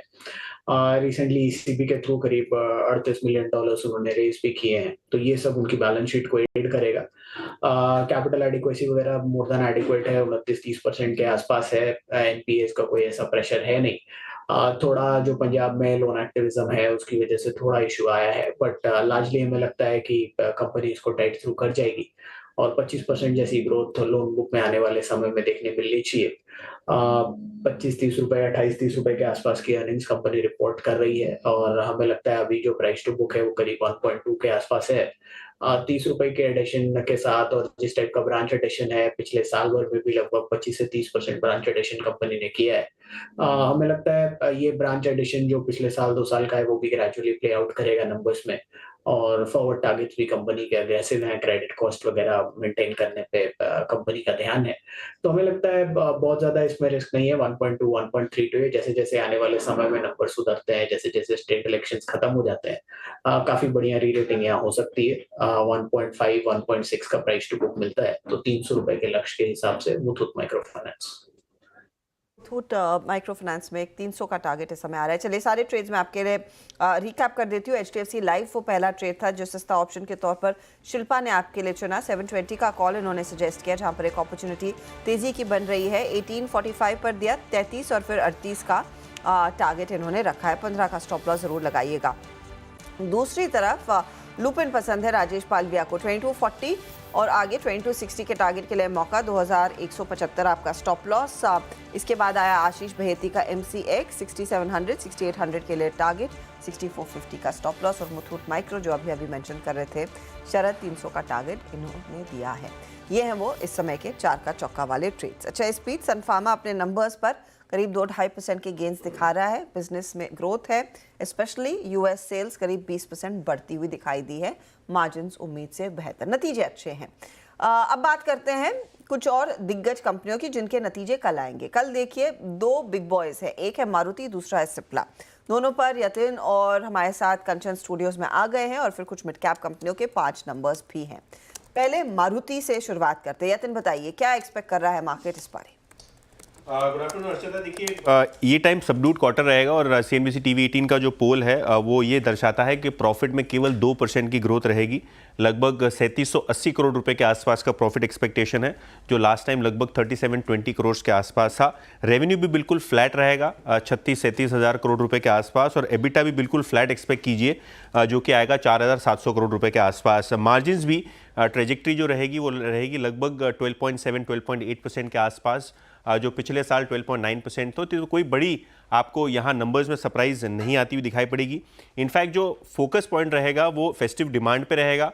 बजाज ऑटो के स्टेटमेंट्स के बाद जो 4 व्हीलर साइड पे एक्सपेक्टेशन है कमेंट्री की, वो मारुति की तरफ से है कि फेस्टिव सीजन की डिमांड कैसी रही है, नए लॉन्चेस कौन से हैं, तो यहाँ शायद बाजार ज़्यादा फोकस करे रिजल्ट्स के अलावा। और कमोडिटी जो कॉस्ट हैं और जो EV लॉन्च प्लान्स हैं, ये 2 चीज़ों पे भी क्लैरिटी अगर मैनेजमेंट दे तो वो शायद एक स्टॉक मूविंग चीज़ रहेगी। बट रिजल्ट्स बिल्कुल ही फ्लैट नोट पे एक्सपेक्ट कीजिए। हाँ, रिजल्ट एकदम फ्लैट नोट पे एक्सपेक्ट करिएगा। ये इस समय मारुति पर एक व्यू। मानस, चार्ट कैसा प्लेस है मारुति का? चार्ट्स की अगर हम बात करें तो अभी तक का जो स्ट्रक्चर है वो तो वीक लगता है। आज भी बाउंस बैक देखने को मिला लेकिन स्टॉक ऊपर सस्टेन नहीं हो पाया। मेरे ख्याल से अगर खरीदारी करनी है तो आपको 11,800 के लेवल्स को ब्रेक करने का इंतजार करना पड़ेगा। 11,800 के ऊपर ही खरीदारी करेंगे और नीचे ध्यान रखिए 11,450 पे स्टॉप लॉस जरूर लगा के रखिए। उसके नीचे जाए तो आपको लॉन्ग पोजीशन से निकलना चाहिए। शरद जी, अब Hyundai भी लिस्टेड है, तो मारुति को कैसे प्ले करें यहाँ पर? देखिए वैल्यूएशन वाइज मुझे लगता है Hyundai से बेटर प्लेस्ड है। ऑब्वियसली मार्केट शेयर भी काफी बड़ा है। प्राइमरी फोकस दोनों कंपनीज में आपकी नई लॉन्चेस की सक्सेस पे रहेगा। मारुति में अभी भी प्योर ईवीज में जो लॉन्चेस वगैरह या हाइब्रिड में जो लॉन्चेस वगैरह आने वाले समय में होती हैं उनको क्या ट्रैक्शन मिलता है वो मेजर टारगेट रहेगा। बट वैल्यूएशन के हिसाब से मुझे लगता है कि हम ज्यादा कंफर्टेबल हैं मारुति में वैल्यूएशंस पे। Hyundai में भी 5-10% नीचे यहाँ से मिले तो हो सकता है वैल्यूएशन कंफर्ट ज्यादा आ जाए, बट प्योर वैल्यूएशन के कंफर्ट पे मुझे लगता है कि मारुति बेटर चॉइस है। मारुति बेटर चॉइस है ये इस समय व्यू। चलिए कुछ और नंबर्स, सिप्ला, मैरिको और वोल्टास के नंबर्स का प्रीव्यू लेकर कंचन जुड़ गई है, उनसे समझते हैं क्या एक्सपेक्ट करें। कंचन, गुड आफ्टरनून। Good afternoon. ठीक है, सबसे पहले शुरुआत करते हैं बिग बॉय सिप्ला के साथ। नंबर्स हमें ठीक ठाक देखने को मिल सकते हैं, ना ज़्यादा बेहतर ना गिरावट के साथ। सबसे पहले रेवेन्यू की बात करी जाए तो 4% का इजाफा देखने को मिल सकता है। एट द सेम टाइम अगर हम एबिटा की बात करें 2%, लेकिन जो मार्जिन है वो कहीं ना कहीं हमें फ्लैट इस टाइम पे देखने को मिल सकते हैं। अगर हम इस टाइम पे हम मुनाफे की बात करें तो उसमें हो सकता है कि 7% का एक अपसाइड देखा जाए। यूएस सेल्स की बात करी जाए तो यहाँ पे भी 4% का Y-on-Y बेसिस पे ग्रोथ की उम्मीदें जताई जा रही है, जो बेसिकली जी लैंड्रियोटाइड के साथ साथ जो अभी करंट प्रोडक्ट्स हैं मार्केट के अंदर उसके गेन के चलते आती हुई दिखाई देगी। सबसे मेन फोकस इस टाइम पे हमें रखना होगा जो गो और पीतमपुरा की इनकी फैसिलिटी है यूएस एफडीए का, उसके ऊपर किस तरीके का क्लैरिफिकेशन आता है, कंपनी इसके आगे किस तरीके का आउटलुक देती है। अगर डोमेस्टिक फॉर्मुलेशन की सेल्स की बात करी जाए तो यहाँ पे भी Y-on-Y बेसिस पे 12% इजाफे की उम्मीदें जताई जा रही है, जो बेसिकली कार्डियक, गैस्ट्रो और साथ में जो यूरोलॉजी सेगमेंट है उसका जो स्ट्रॉन्ग परफॉर्मेंस है उसके चलते हमें देखने को मिल सकती है। इसके अलावा यूएस जेनरिक मार्केट के लिए जो इनहेलेशन और पेप्टाइड एसिड है वहाँ से भी हमें क्या प्रोग्रेस देखने को मिलती है, ये भी एक की पॉइंटर होगा। इसके अलावा लैंड्रियोटाइड का जो मार्केट शेयर है उसमें किस तरीके का चेंज आता है, ये काफ़ी अहम चीज़ होगी जो इस टाइम पे हमें नतीजों में देखने को मिलेगी। मूविंग फॉरवर्ड इसके अलावा हम देखें तो मैरिको के नंबर आने वाले हैं, यहाँ पे भी जो नतीजे हैं वो हमें फ्लैट साइड में देखने को मिल सकते हैं। थोड़ी बहुत ग्रोथ है जो संभव है, जैसे कि रेवेन्यू की बात करी जाए तो 8% का इजाफा, एबिटा में 6%, मार्जिन अगेन यहाँ पे भी हमें फ्लैट देखने को मिल सकते हैं, लेकिन मुनाफे की बात करी जाए तो 8% ग्रोथ की संभावनाएं जताई जा रही है। डोमेस्टिक बिजनेस की बात करें तो यहाँ पे हमें सीक्वेंशियल बेसिस में एक हल्की फुल्की इंप्रूवमेंट देखने को मिल सकती है। इस टाइम पे ये भी अनुमान जताया जा रहा है कि डोमेस्टिक मार्केट में जो अच्छे रियलाइजेशन है उसके चलते ये रेवेन्यू ग्रोथ आएगी, लेकिन इंटरनेशनल मार्केट में थोड़े से जो करेंसी प्रेशर चल रहा है उसके चलते हो सकता है कि इस गेन में हमें थोड़ा सा एक ऑफसेट देखने को मिले। ग्रॉस मार्जिन Y-on-Y बेसिस में थोड़े से इसके अंदर गिरावट देखने को मिल सकती है, क्योंकि हाई इनपुट कॉस्ट के चलते रेवेन्यू के कंपैरिजन में जो ऑपरेटिंग प्रॉफिट है उसकी जो पेस है वो थोड़ी सी धीमी होती हुई दिखाई दी है।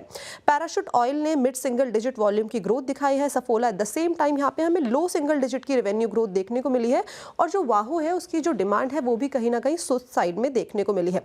इंटरनेशनल बिजनेस में सीसी टर्म्स में लो टीन ग्रोथ रह सकती है, लेकिन हो सकता है कि रेवेन्यू के अंदर ये थोड़ा सा हमें पॉजिटिव इम्पैक्ट देता हुआ दिखाई दे। इसके अलावा एक की चीज़ है जो हमें इस टाइम पे ध्यान में रखनी है कि जो बांग्लादेश के इस टाइम पे क्राइसिस चल रहे थे उसके चलते मार्केट में काफ़ी बड़ा इम्पैक्ट देखा गया था, लेकिन उसके बावजूद बांग्लादेश की तरफ से हमें एक अच्छी खासी ग्रोथ आती हुई दिखाई दी है। तो ये थे मैरिको के नंबर। मूविंग फॉरवर्ड अब बात करते हैं वोल्टास की। यहाँ पे नंबर्स हमें शानदार आते हुए दिखाई दे रहे हैं Y-on-Y बेसिस पे। रेवेन्यू की बात करी जाए तो 14% का यहाँ पे इजाफा देखा जा सकता है, एबिटा में 123%, मार्जिन हमें यहाँ पे 3 से 5% बढ़ते हुए दिखाई दे सकते हैं। एट द सेम टाइम अगर पैट की बात करी जाए तो 250% की यहाँ पे ग्रोथ संभव है।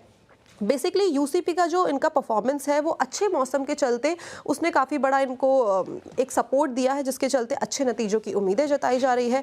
कमर्शियल रेफ्रिजरेशन और कमर्शियल एसी ने इस क्वार्टर के अंदर अच्छी खासी ग्रोथ दिखाई है, मॉडस्ट टू स्ट्रॉन्ग ग्रोथ दिखाई है। साथ ही साथ ईएमपी ने पिछले साल के लो बेस के चलते इस बार जो ग्रोथ है वो अच्छी दिखाई है, डबल डिजिट ग्रोथ दिखाई है। यूसीपी, ईएमपीएस और पीएस में हमें रेवेन्यू ग्रोथ की बात करी जाए तो 8%, 11% और 10% रिस्पेक्टिवली Y-on-Y बेसिस पे देखने को मिल सकती है। अब बात करते हैं फोकस यहाँ पे कहाँ पे रखना होगा। सबसे पहला फोकस होगा हमारा मार्जिन्स पे। At the same time market share बढ़ाने के लिए कंपनी का किस तरीके का गाइडेंस और आउटलुक आता है। At the same time project business में नए ऑर्डर्स किस तरीके से ऐड ऑन होते हुए दिखाई देंगे। ओके तो यहाँ पे कंचन शुक्रिया इनफैक्ट ये सारे नंबर समझाने के लिए। मैं I think going back to Marico को एक बार देखते हैं। दरअसल मैरिको में जो प्राइस डैमेज था वो जब से बांग्लादेश में जो एजिटेशन चल रहा था और उसके बाद से सॉफ्टनेस शुरू हो गई थी और मैरिको ने आज जो लो लगाया वो टेक्निकली बड़ा डिफाइंड लो है prior to earnings, that's 200-day exponential moving average. अगर मैं शरद जी इस प्राइस डैमेज को देखूँ ना, कंसिडरिंग आई थिंक कोलगेट में जो हुआ, HUL में जो हुआ और इनफैक्ट डाबर में जो हुआ, ये प्राइस डैमेज फिर भी बहुत तर्कसंगत था, रीजनेबल था और उतनी सॉफ्टनेस नहीं है जितना क्रैक डाबर हुआ, कोलगेट हुआ, नेस्ले हुआ, HUL हुआ। आपका मैरिको पर व्यू क्या है इस वक्त? 636 टेक्निकली एक अच्छे जोन में मिल रहा है आज। अब देखिए वैल्यूएशन वाइज मुझे लगता है कि बहुत सारे ट्रिगर तो है नहीं पॉजिटिव साइड में बहुत बड़ी रीरेटिंग होने के, और चूंकि मैं इस चीज पे बेट कर रहा हूँ कि रूरल डिमांड मोस्ट प्रोबेबली बहुत स्ट्रांगली वापस आएगी इस क्वार्टर और अगले क्वार्टर में, तो मुझे लगता है मेरी प्रेफर्ड बेट डाबर होगी क्योंकि वहां पे करेक्शन भी काफी स्टीपर आया है, जहां पे ये करीब 53 टाइम्स 1 ईयर फॉरवर्ड पे अवेलेबल है। डाबर मोस्ट प्रोबेबली लगभग 45 टाइम के आसपास फॉरवर्ड पे अवेलेबल है और वहाँ जो फॉरवर्ड रेटिंग होने की गुंजाइश है मुझे लगता है वो भी काफी स्टीप हो सकती है। मैरिको में चूंकि बहुत ज्यादा करेक्शन नहीं आई है तो मुझे लगता है जब रिवाइवल भी आता है तो बहुत ज्यादा आपको नंबर्स में या प्राइसेस में बहुत बड़ा रिवाइवल भी देखने को नहीं मिलेगा। डाबर में जो रूरल एंटिसिपेशन थी वो लगभग फ्लॉप हो गई थी 1 क्वार्टर 1.5 क्वार्टर, तो अब मुझे लगता है वो जैसे वापस आती है तो वहां पे री-रेटिंग की गुंजाइश सबसे ज्यादा है। तो मैरिको के सामने डाबर ज़्यादा बेहतर इस समय प्रेफर किया जा रहा है। चलिए एक काम करते हैं, एक ब्रेक लेंगे, ब्रेक के बाद ऑफ कोर्स आखिरी आधे घंटे का कारोबार बचेगा, उस पर नजरें रहेंगी। साथ ही साथ हम बात करेंगे रामदेव अग्रवाल से। मोतीलाल की नंबर्स आ गए हैं, बहुत बढ़िया परफॉर्मेंस देखने को मिला है, उस पर एक चेक। और अनिरुद्ध सरकार भी तैयार है मार्केट बिग बॉयज में, उनसे भी होगी बातचीत आगे।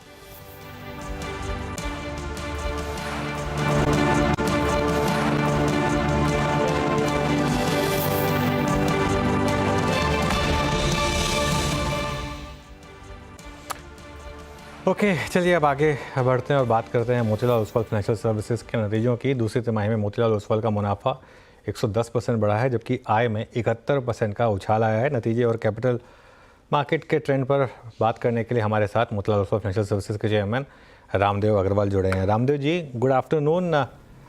लग रहा है आपकी इस समय पाँचों उंगलियाँ घी में। Good afternoon. इतने शानदार नंबर्स आए, ये क्या मतलब आपने सोचा था कि ये इस तरीके का टर्न अराउंड और इस तरीके से नंबर्स बलून अप होंगे? इतना जल्दी होगा तो अंदाज नहीं था, लेकिन जो पावर ऑफ टेलविंड है, जो बिजनेसेस में जो टेलविंड है कैपिटल मार्केट्स में उसका नतीजा है। बिकॉज मोतीलाल ओसवाल बहुत फोकस कंपनी है, it's a capital market company, तो उसके सब जितने भी रास्ते हैं कैपिटल मार्केट्स में आने के, चाहे वो ब्रोकिंग हो, चाहे इंस्टीट्यूशनल ब्रोकिंग हो, एसेट मैनेजमेंट हो, वेल्थ मैनेजमेंट हो, हर तरीके से क्लाइंट जब कैपिटल मार्केट को एक्सेस करने की कोशिश करता है तो हर बिजनेस में हम लोग का प्रेजेंस है। और जब कैपिटल मार्केट में बूम होता है तो आई थिंक सब बिजनेसेस को फायदा होता है। तो वही हुआ है इस क्वार्टर में भी, करीब 45-46% से टॉप लाइन बढ़ा है और 50-52% से थोड़ा सा ऑपरेटिंग लिवरेज होने के कारण से 52-53% से नेट प्रॉफिट बढ़ा है। सो ये जो 540-550 करोड़ का जो ऑपरेटिंग प्रॉफिट आया है वो सबसे ज़्यादा पावरफुल है, क्योंकि क्यू ऑन क्यू भी 25% बढ़ा है। मतलब सेकेंड क्वार्टर में फर्स्ट क्वार्टर के कंपैरिजन में ऑलमोस्ट 25% बढ़ा है और ईयर ऑन ईयर तो 53% बढ़ा है। रामदेव सर, ये क्वार्टर भी ऐसा था जिसमें मार्केट बहुत ही शानदार रहा है। अब थोड़े सा हो सकता है टफ क्वार्टर्स भी आ जाएं, जैसे अब ये करंट मार्केट चल रहा है, थोड़ा टफ चल रहा है, तो कितना हम लेकिन एज्यूम करें कि ये जो नंबर्स हैं इस तरीके के, इसमें से कितना रिपीट आप कर सकते हैं बेसिकली? ऑपरेटिंग साइड में कोई प्रॉब्लम नहीं। ऑपरेटिंग साइड में मतलब 25% जो क्वार्टर ऑन क्वार्टर ग्रोथ हो वो नहीं आएगा, डेफिनेटली नहीं आएगा। लेकिन जो जैसे इस क्वार्टर में 540 करोड़ का जैसे मतलब ऑपरेटिंग प्रॉफिट आया, तो अगले क्वार्टर में 550, 560 थोड़ा सा इफेक्ट आएगा इसका, क्या नाम है, ब्रोकिंग का जो F&O का हो रहा है, उसके कारण हो सकता है कि इस क्वार्टर में फ्लैटिश आए, 540 आए, मे बी 530 हो सकता है। सो वो उस टाइप का ये आएगा, क्या नाम है, नंबर आएगा, थोड़ा सा सबड्यूड रहेगा because of this F&O impact. And then again from next quarter onwards again quarter on quarter मेरे हिसाब से 5% 7% इम्प्रूवमेंट फिर चालू हो जाएगा। इस बीच रामदेव जी, क्योंकि आपने मेरा अगला सवाल वही था कि ये F&O में जो थोड़े से रिस्ट्रिक्शंस या फिर नॉर्म्स टाइटन हो रहे हैं उसका क्या इम्पैक्ट आएगा, लेकिन उस सवाल का जवाब आपने दे दिया। मैं आपसे ये समझना चाह रही हूँ कस्टमर बेस अब यहाँ से आप कितना और बढ़ता देख रहे हैं, इस क्वार्टर के अंत तक कहाँ पहुंचे हैं और रफली कुछ अंदाजा है कि यहाँ पर किस तरह की ग्रोथ देखने को मिल सकती है? देखिए, कस्टमर बेस तो पूरा इंडस्ट्री का बहुत रैपिडली बढ़ते जा रहा है। आप समझ लीजिए करीब 40 मिलियन कस्टमर ऑन 180 मिलियन, तो समझ लीजिए आप 20 से 25% तो पूरा इंडस्ट्री का एक्सपांशन हो रहा है, 25%। अब उसमें जो तो उसमें आप कितने, आपके टारगेट कस्टमर कितने हैं और वो कितना बढ़ सकता है, तो उसमें क्या है कि आप हम लोग का प्रेजेंस जो है करीब 98% ऑफ द पिन कोड्स में है all over India. It is the ultimate, it's a very large franchise system और ये मेरे ख्याल से इंडिया का बिगेस्ट फ्रेंचाइजिंग कंपनी है। तो ये पूरे कंट्री में है इसका ये नेटवर्क मोतीलाल ओसवाल का। तो हम देख रहे हैं कि भाई बिजनेस जो है सब तरफ से आ रहा है, नए क्लाइंट्स Tier 2, Tier 3, Tier 4 सब जगह से आते जा रहे हैं, बहुत एक्साइटमेंट है। और अभी तो ब्रोकिंग हो रहा है, फिर उसके बाद जो दूसरे प्रोडक्ट्स हैं, जो डिस्ट्रीब्यूशन जो है म्यूचुअल फंड का, PMS का, AIF का, नए अनलिस्टेड शेयर्स का या और दूसरे रीट्स का, तो जो डिस्ट्रीब्यूशन का बिजनेस जो है वो बहुत बड़ा अभी अपॉर्चुनिटी है। ब्रोकिंग तो हो ही रहा है, लेकिन डिस्ट्रीब्यूशन में हमारा भी सिर्फ क्रॉस सेलिंग सिर्फ 10-12% ऑफ द 10-12% हो रहा है उसका, क्या नाम है, ब्रोकिंग का। वो हम लोग की बढ़ाने की बहुत ज़्यादा मंशा है, तो उसके लिए बड़ा टीम बनाया जा रहा है और काफ़ी एफर्ट है उसमें। सो जैसे जैसे भी आगे बढ़ेगा उसका भी इफेक्ट आना चालू हो जाएगा।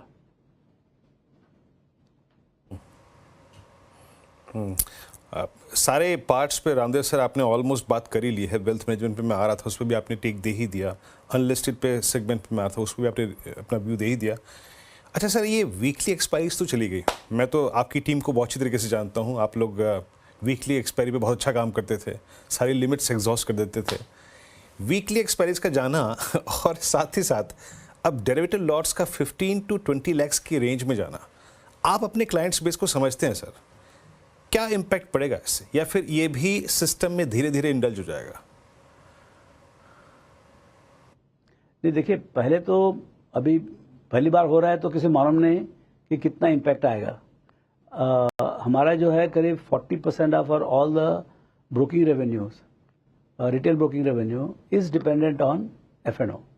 अब वो उसमें कितना इफेक्ट आएगा, इसमें मतलब 50% कम होगा, तो वो आपका समझ लीजिए 20% ब्रोकिंग रेवेन्यू का होगा, उसका 60%, मतलब समझ लीजिए आप 10-12% जो है पूरे कंपनी का टॉप लाइन गिर सकता है।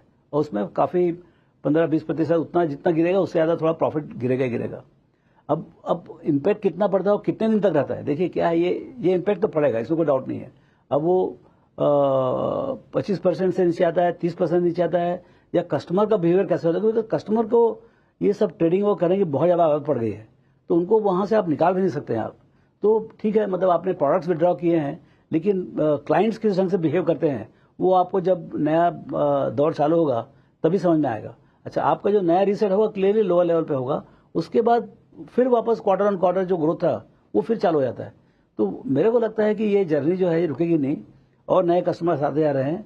ठीक है, थोड़ा सा एक क्वार्टर के लिए थोड़ा सा सेटबैक होगा, बट उससे मेरे को लगता है कि जो आगे की जर्नी है, जो पूरा कैपिटल मार्केट का जो बूम है, जो 150-200 मिलियन रिटेल क्लाइंट से आपका 300-400 मिलियन रिटेल क्लाइंट्स होने वाले हैं और मार्केट का हॉरिजॉन्टल एक्सपांशन होने वाला है, वो रुकने वाला नहीं है।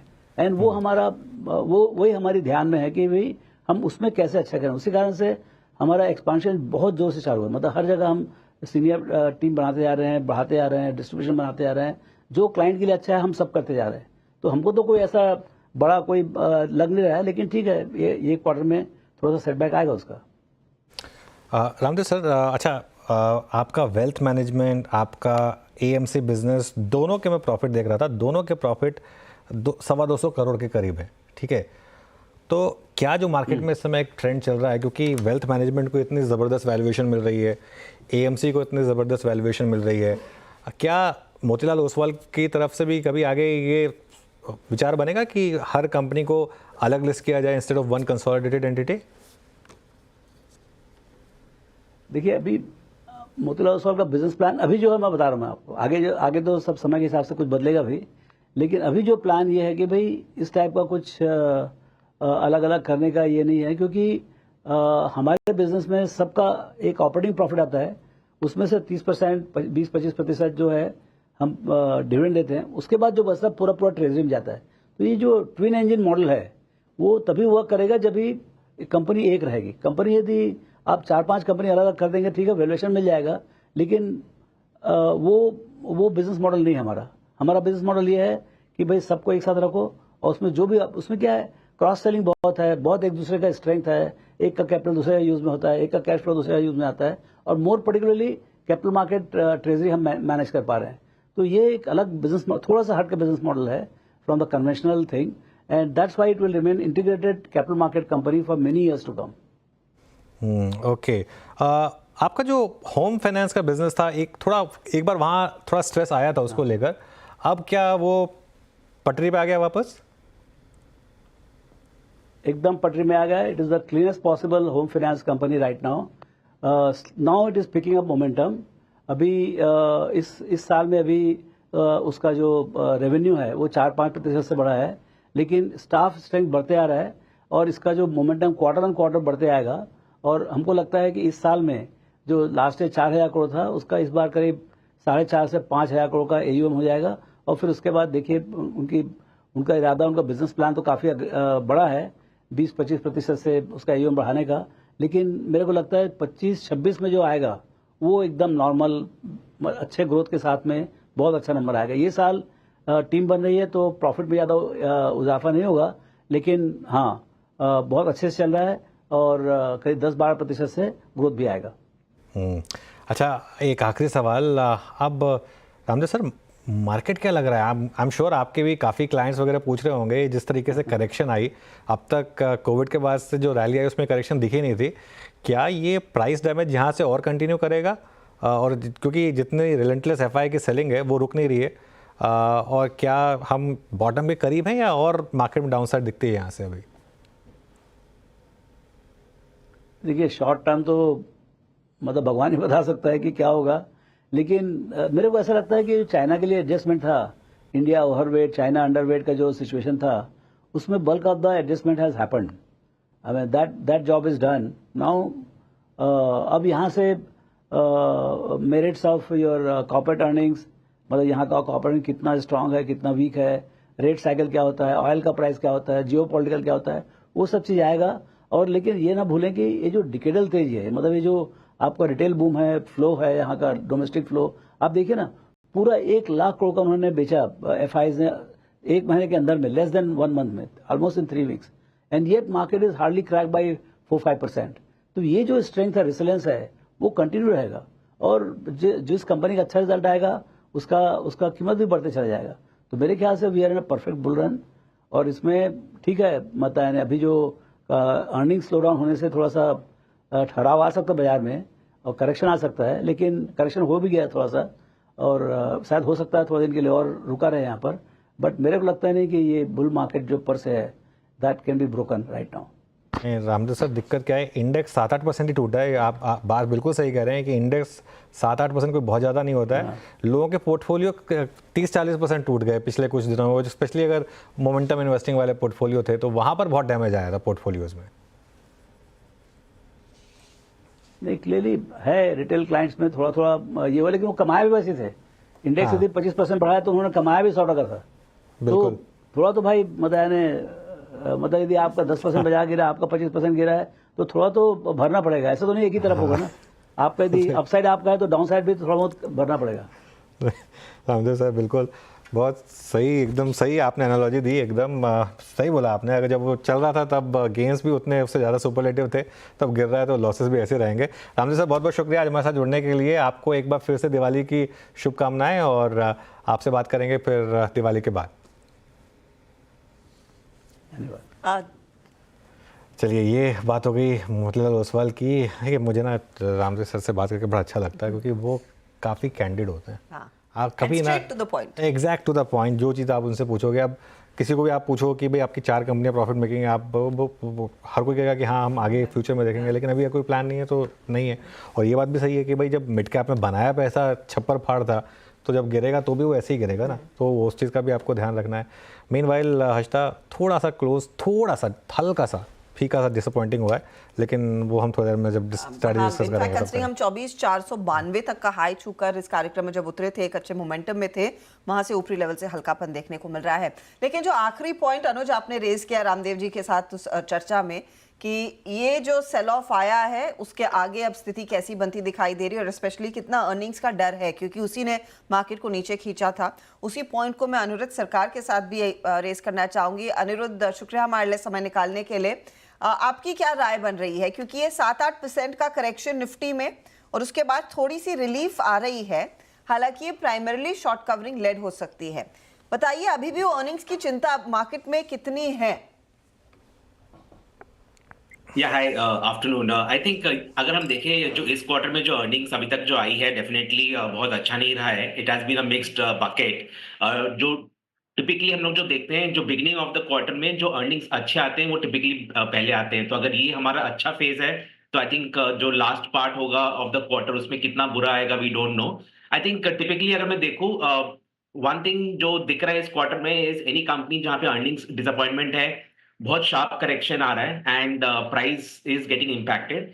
तो मैं बोलूंगा थोड़ा इन्वेस्टर्स को ये देखना चाहिए इस क्वार्टर में कि once the earning season is over, only then जहां पे अर्निंग्स ग्रोथ आएगा वहीं पे बेट करना चाहिए। आज के दिन में मैं बोलूंगा कि इंडेक्स वाइज बहुत स्मॉल करेक्शन हुआ है 7 to 8%, लेकिन अगर मैं ब्रॉडली NSE 500 का पूरा बास्केट देखता हूं तो out of 500 companies 450 companies have underperformed the index from the 52 week high. तो वो एक बहुत बड़ा कंसर्न है कि प्राइस इरोजन बहुत हुआ है। उसमें जो अच्छी बात यह है कि वैल्यूएशन कंफर्ट आ रहा है to some extent in many companies, क्योंकि काफी सारे कंपनीज 25 से 50% हैव डिक्लाइन।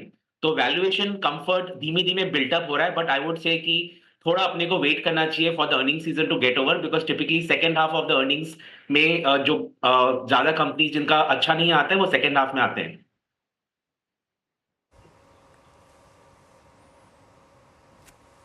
ओके, तो इसी क्रम में सबसे पहले बैंकों को ही अनिरुद्ध जी इंक्लूड करते हैं इस डिस्कशन में।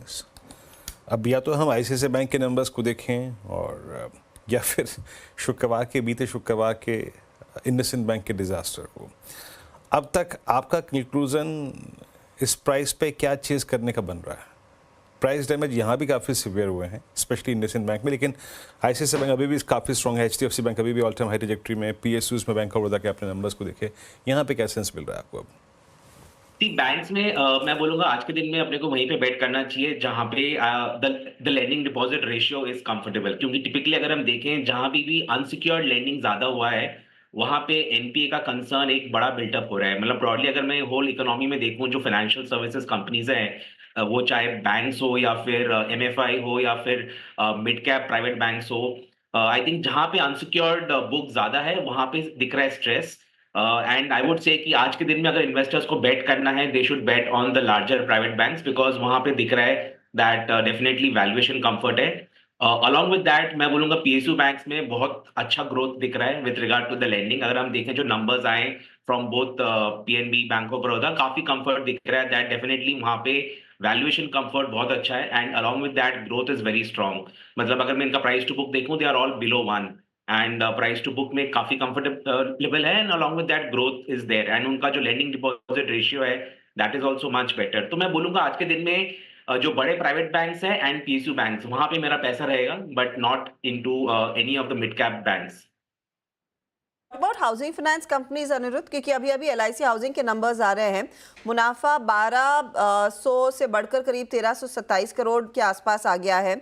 इनकी ब्याज से आय में भी एक पिकअप देखने को मिल रहा है, और इससे पहले कैनफिन होम्स हो, बजाज हाउसिंग फाइनेंस हो, उन सब के नंबर्स में ग्रोथ देखने को मिली थी। क्या ये एक पॉकेट है जो शायद ज्यादा स्टैंड आउट कर सकता है going forward? Absolutely I think अगर मैं ब्रॉडली फाइनेंशियल सर्विसेज देखूं तो आई थिंक बियॉन्ड बैंक्स है जहां पे इन्वेस्टर्स को ज्यादा फोकस करना चाहिए। इनफैक्ट अगर मैं अपने पोर्टफोलियोज भी देखूं, हमारे क्लाइंट के पोर्टफोलियोज, वहां पे we are more bullish on other financial services which includes your asset management, housing finance, the wealth management, broking, because वहां पे ज्यादा ग्रोथ दिख रहा है। एंड ये सब डायरेक्ट प्ले है on more of financial savings or maybe the penetration of financial products getting into the market। तो मैं बोलूंगा कि वहां पे ज्यादा ग्रोथ दिखेगा and as an allocation within financial services मैं ज्यादा बुलिश रहूंगा on all these buckets.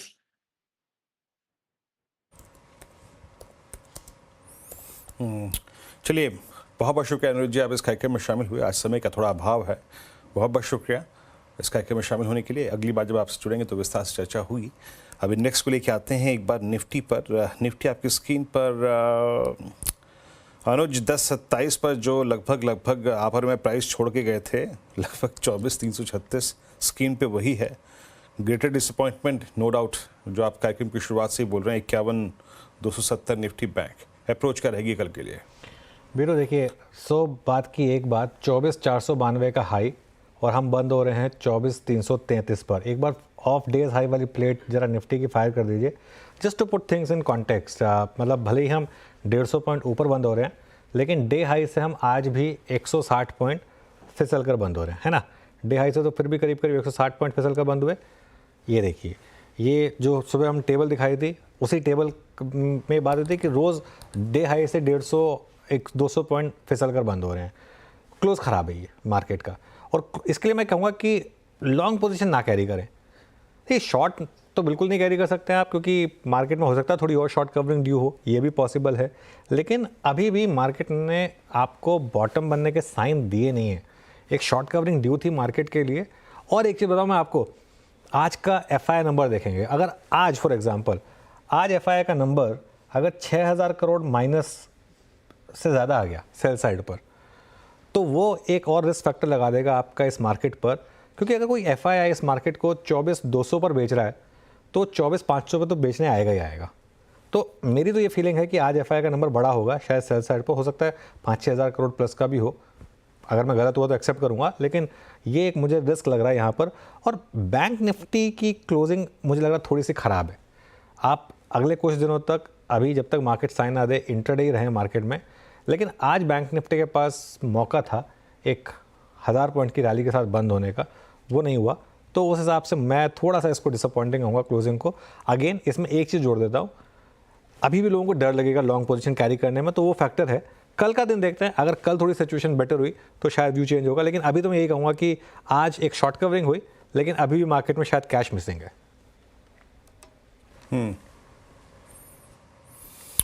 Short covering थी, लेकिन कैश रोकड़ा बाजार में नहीं है। ये थी आज की अप्रोच निफ्टी बैंक पे कल के लिए। मीनवाइल लेके आइए अब आपकी स्क्रीन पे मार्केट ब्रेथ कैसी रही, जरा इसको एक बार एनालाइज करने की कोशिश करते हैं। देखिए प्रोस्पेक्टिव, क्या नज़रिया जो है इस ब्रेथ को देखने का थोड़ा डिफरेंट होगा। और उससे पहले एक काम करते हैं, इनफैक्ट BTST STBC ट्रेड ले लेते हैं। प्रकाश सर, आप कल के लिए क्या कैरी करेंगे? Well, good evening to you. मुझे लगता है कि कल के लिए एक लॉन्ग कैरी कर सकते हैं, वो है NMDC। हाँ, क्लोज तो बुरी है नो डाउट, लेकिन NMDC मुझे अब भी ठीक नजर आता है। 228 के आसपास ट्रेड कर रहा है, टॉप होगा 225 का, टारगेट 235 का। शायद एक पॉपअप के लिए NMDC ठीक है। आई थिंक ये NMDC बैन में है, तो फिर दूसरा देंगे आप? फिर कुछ नहीं करूंगा मैं, बिल्कुल नहीं। चलिए ठीक है, ये भी ट्रेड होती है, कुछ नहीं है। तो वैसे कैश में कैरी कर सकते हैं आप सर, अगर चाहें तो। मतलब अगर टेक्सचर अच्छा लग रहा है तो फायदा नहीं है, अवॉइड कर लेंगे उसको। चलिए अवॉइड करते हैं। शिल्पा जी, आप क्या कैरी करेंगे कल के लिए?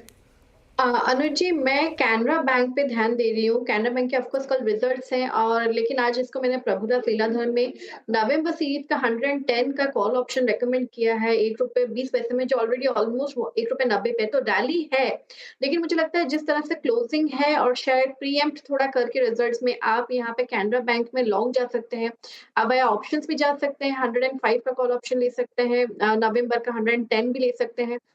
तो लेकिन मुझे लगता है कैनरा बैंक जब तक 98 होल्ड कर रहा है, मुझे लगता है इसमें बहुत ज्यादा स्ट्रेंथ है for targets of 110। Canara bank में एक बाई साइड का ट्रेड। आशीष बहेती, आपका ट्रेड?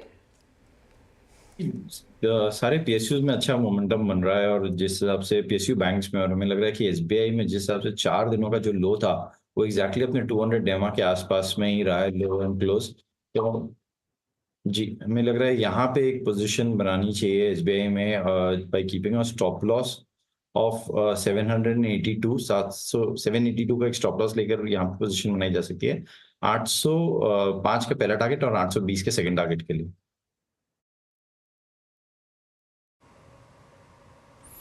ओके, राजेश पालविया जी, आपका ट्रेड?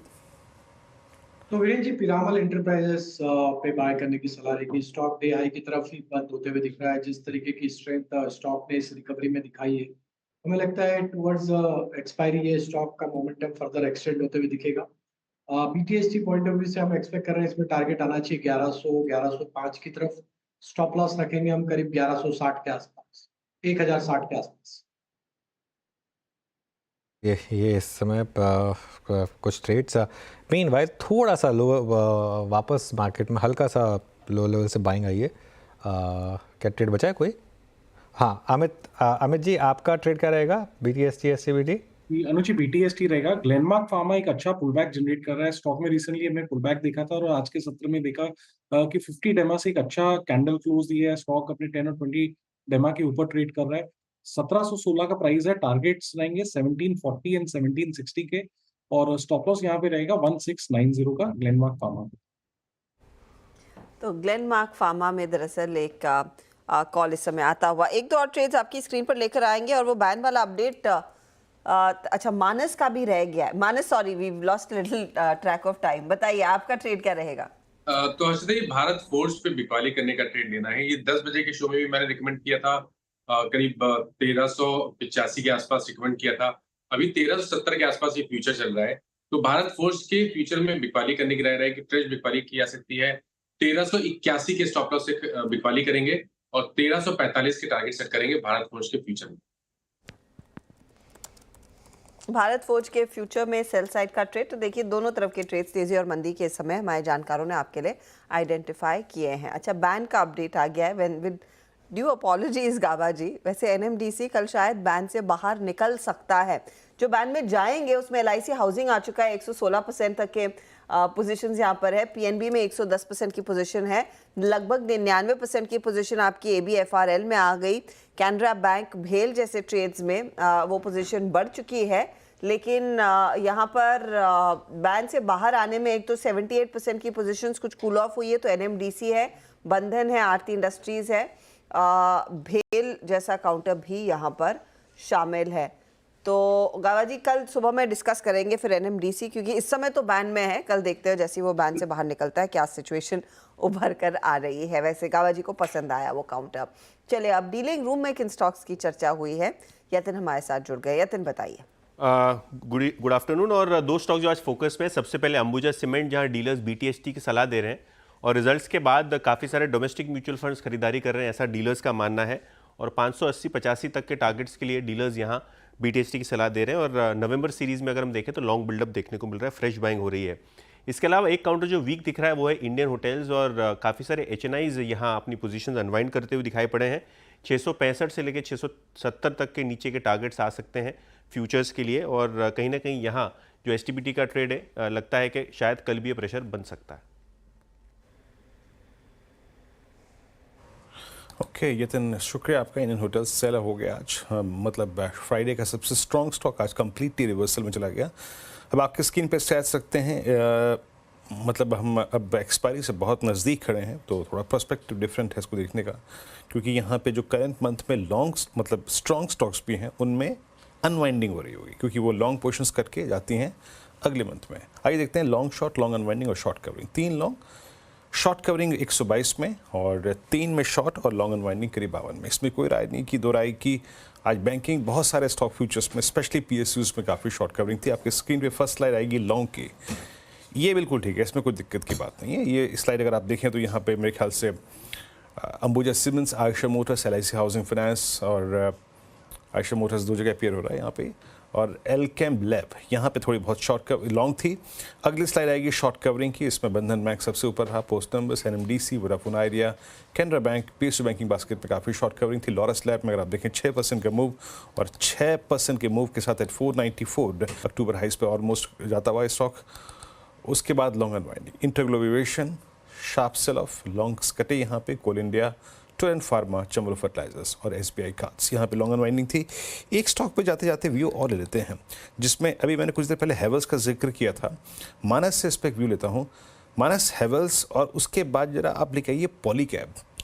पॉलीकैब में 26 जुलाई के बाद के अब तक के सारे लेवल्स टूटते हुए, दैट मीन्स क्या यहाँ पे किसी लॉन्ग पुट का या फिर वो व्यू काम आएगा जो 6200 तक के डाउनसाइड टारगेट के मुताबिक किया जाए तो देखिए दोनों स्टॉक हेवल्स और पॉलीकैब दोनों के ट्रेंड वीक लग रहे हैं। अगर हम पॉलीकैब की बात करें तो बिल्कुल आप सोच सकते हैं कि शायद 6150 तक के भाव पॉलीकैब दिखा सकता है। तो अगर एक ट्रेड लेना होगा तो अब इस मंथ के ऑप्शन में ट्रेड नहीं लेना है, तो नेक्स्ट मंथ के ऑप्शन में 6300 का पुट ऑप्शन पॉलीकैब का, जो कि 180 रुपए के आसपास चलो, बट माफ करेंगे इसमें लिक्विडिटी नहीं है। आई थिंक ऑप्शन अवॉइड करना बेहतर रहेगा, लेकिन स्टॉक का ट्रेंड निगेटिव लगता है और यहाँ से करीब करीब 200 रुपए का ट्रेड डाउन साइड पे 200 रुपए देखने को मिल सकता है पॉलीकैब। ओके, पॉलीकैब ये एक और ट्रेड हो गई। मीनवाइल आज का stock of the day clearly रहा बंधन बैंक। अब ऊपर हो रहा है 10.5%। ये पूरा पोजीशनिंग का कमाल है। आज बिग स्टॉक्स में इसको लिया था हमने और ग्रीन लिया था, वो तो खैर बैन में था तो उसके लिए इस पर बहुत ज़्यादा चर्चा नहीं की, वरना ये आज दो स्टॉक्स हैं जिन्होंने शॉर्ट की अच्छी खासी धज्जियाँ उधड़ी। एक तो बंधन बैंक और दूसरा आईडीएफसी फर्स्ट बैंक। हालांकि आईडीएफसी फर्स्ट बैंक में फिर भी मार्केट ने आपको मौका दिया, अगर आपने शॉर्ट किया हुआ था आज एटलीस्ट कवर कर लेने का इंट्राडे में, क्योंकि वो फिर भी खुला फ्लैट और उसके बाद ऊपर आया। बंधन तो खुला ही सीधा गैप अप के साथ और उसके बाद सीधा आप ताबड़तोड़ तेज़ी यहाँ पर। एक बार लेकर आइए बैंक ऑफ बड़ौदा, वो कहाँ बंद हो रहा है, एक बार उस पर ट्रेड ले लेते हैं, इस पर एक व्यू ले लेते हैं। शिल्पा जी, एक बार बैंक ऑफ बड़ौदा का चार्ट देखिए, कोई ट्रेड कैरी करने लायक लग रहा है यहाँ पर? बैंक ऑफ बड़ौदा एक्चुअली अनुज जी अगर देखेंगे तो ये 250-251 इसका एक रेजिस्टेंस जोन है। अगर यहाँ पे सस्टेन होता है तो ही नेक्स्ट टारगेट्स ले जाएंगे, अदरवाइज ये कोलैप्स कर जाएगा, तो थोड़ा वेट एंड वॉच। ओके, चलिए अब एक काम करते हैं, अब मार्केट क्लोजिंग की तरफ बढ़ते हैं। आईओसी के नंबर्स आ रहे हैं वैसे स्क्रीन पर, in line with other OMC. देखिए ओएमसी के नंबर्स खराब हैं, इसमें कोई डाउट नहीं है। एचपी, बीपी, आईओसी तीनों के नंबर्स खराब आए हैं। एक्सपेक्टेड था, क्योंकि शायद जो इन्वेंट्री लॉस है वो ज़्यादा हुआ है, जो रिफाइनिंग मार्जिन है उस पर ज़्यादा हिट हुआ है, क्रूड जिस तरीके से गिरा, उसके सामने आप प्राइस बढ़ा नहीं पाए पेट्रोल और डीजल की, तो ऑब्वियसली उसका एक इम्पैक्ट है यहाँ पर। लेकिन जैसा मैं कह रहा था, अब क्योंकि क्रूड नीचे आ रहा है, महाराष्ट्र इलेक्शंस भी अनाउंस हो चुके हैं, अब शायद इनके अच्छे दिन आए, लेकिन फॉर नाउ नंबर्स तो ख़राब आ रहे हैं यहाँ पर। चलिए वॉल पर चलते हैं और मार्केट क्लोज को देखते हैं। निफ्टी करीब करीब 170 पॉइंट ऊपर। ध्यान रखिएगा ये इंट्राडे में हम ऑलमोस्ट 24,500 तक गए थे, तो वहाँ से थोड़ा स्लिप हुआ, लेकिन फिर भी एटलीस्ट ग्रीन में तो क्लोज हो रहा है। आदत नहीं थी ग्रीन में क्लोज देखने की। बैंक निफ्टी 550 पॉइंट ऊपर, 1% की रैली। निफ्टी आईटी यहाँ पर 0.5% की रैली। मिड कैप इंडेक्स अच्छा था, करीब करीब 3/4% से थोड़ा ज़्यादा। स्मॉल कैप तो 1.25% ऊपर था। इसका मतलब एडवांस डिक्लाइन आज ट्रेड में अच्छा था आपका। 1700 बढ़ने वाले शेयर, करीब 800 गिरने वाले शेयर, 2:1 का एडवांस डिक्लाइन। ये भी ठीक है, 2:1 का मिल जाएगा कुछ दिनों तक। तो अब सेक्टोरल ब्रेड देखते हैं यहाँ पर। सेक्टोरल ब्रेड में सबसे ऊपर आपको दिखाएगा Nifty PSU bank index. Bank of Baroda के नंबर्स का कमाल और 4% उसकी वजह से एक मूव आया यहाँ पर। मेटल्स इंडेक्स करीब करीब 2.5% ऊपर था। Nifty bank, Nifty pharma, Nifty realty, ये कुछ और इंडेक्स थे जहाँ पर ठीक ठाक गेंस थे। फाइनेंशियल्स, एफएमसीजी, नीचे कोई ज़्यादा था नहीं except for Nifty CPSC index. Otherwise सारे इंडेक्स जो थे आज ग्रीन में बंद हुए। अब एक लेकर आइए निफ्टी का हीट मैप, और निफ्टी के हीट मैप में देखिए सबसे ऊपर आपको दिखाई देगा श्रीराम फाइनेंस 5.5% ऊपर, Adani enterprises, ICICI bank, JSW steel, Adani ports, Tata steel. तो मेटल्स में अच्छी खासी तेज़ी थी आज। टाटा मोटर्स में तेज़ी आई 2% की, एसबीआई, हिंडाल्को, ये कुछ और स्टॉक्स रहे। नीचे रहा आपका कोल इंडिया 4% नीचे, बजाज ऑटो 2% नीचे, Axis, Hero, Trent, BEL, Kotak, ये कुछ और स्टॉक्स थे जहाँ पर आपको लोअर साइड की ट्रेड्स दिखाई दी। लेकिन कुल मिलाकर मामला जो है वो मार्केट के लिए आज बेटर था compare to last few days. Better definitely, लेकिन शायद उन लेवल्स पर हम क्लोज नहीं देख रहे हैं जितना शायद आप देखना चाहते थे। बट पूरा हफ्ता बाकी है। 24,400 के हल्के से नीचे आकर इंडेक्स टिकता हुआ 24,367 के लेवल्स पर। 186 अंकों की बढ़त। फाइनली एक पॉजिटिव क्लोज इस मार्केट ने आपको दिखाया और अच्छी गेंस के साथ। चलिए इसी के साथ वीरू, अनुज और मैं आपसे इजाज़त लेंगे, क्योंकि कल सुबह में हमारी सबकी मुलाकात होगी 6:57 पर। ग्लोबल मार्केट के क्यूज़, ऑफ कोर्स रिजल्ट के एनालिसिस और ट्रेड का एक्शन, ये सब आपके लिए लेकर आएंगे। सुबह मिलेंगे। नमस्कार।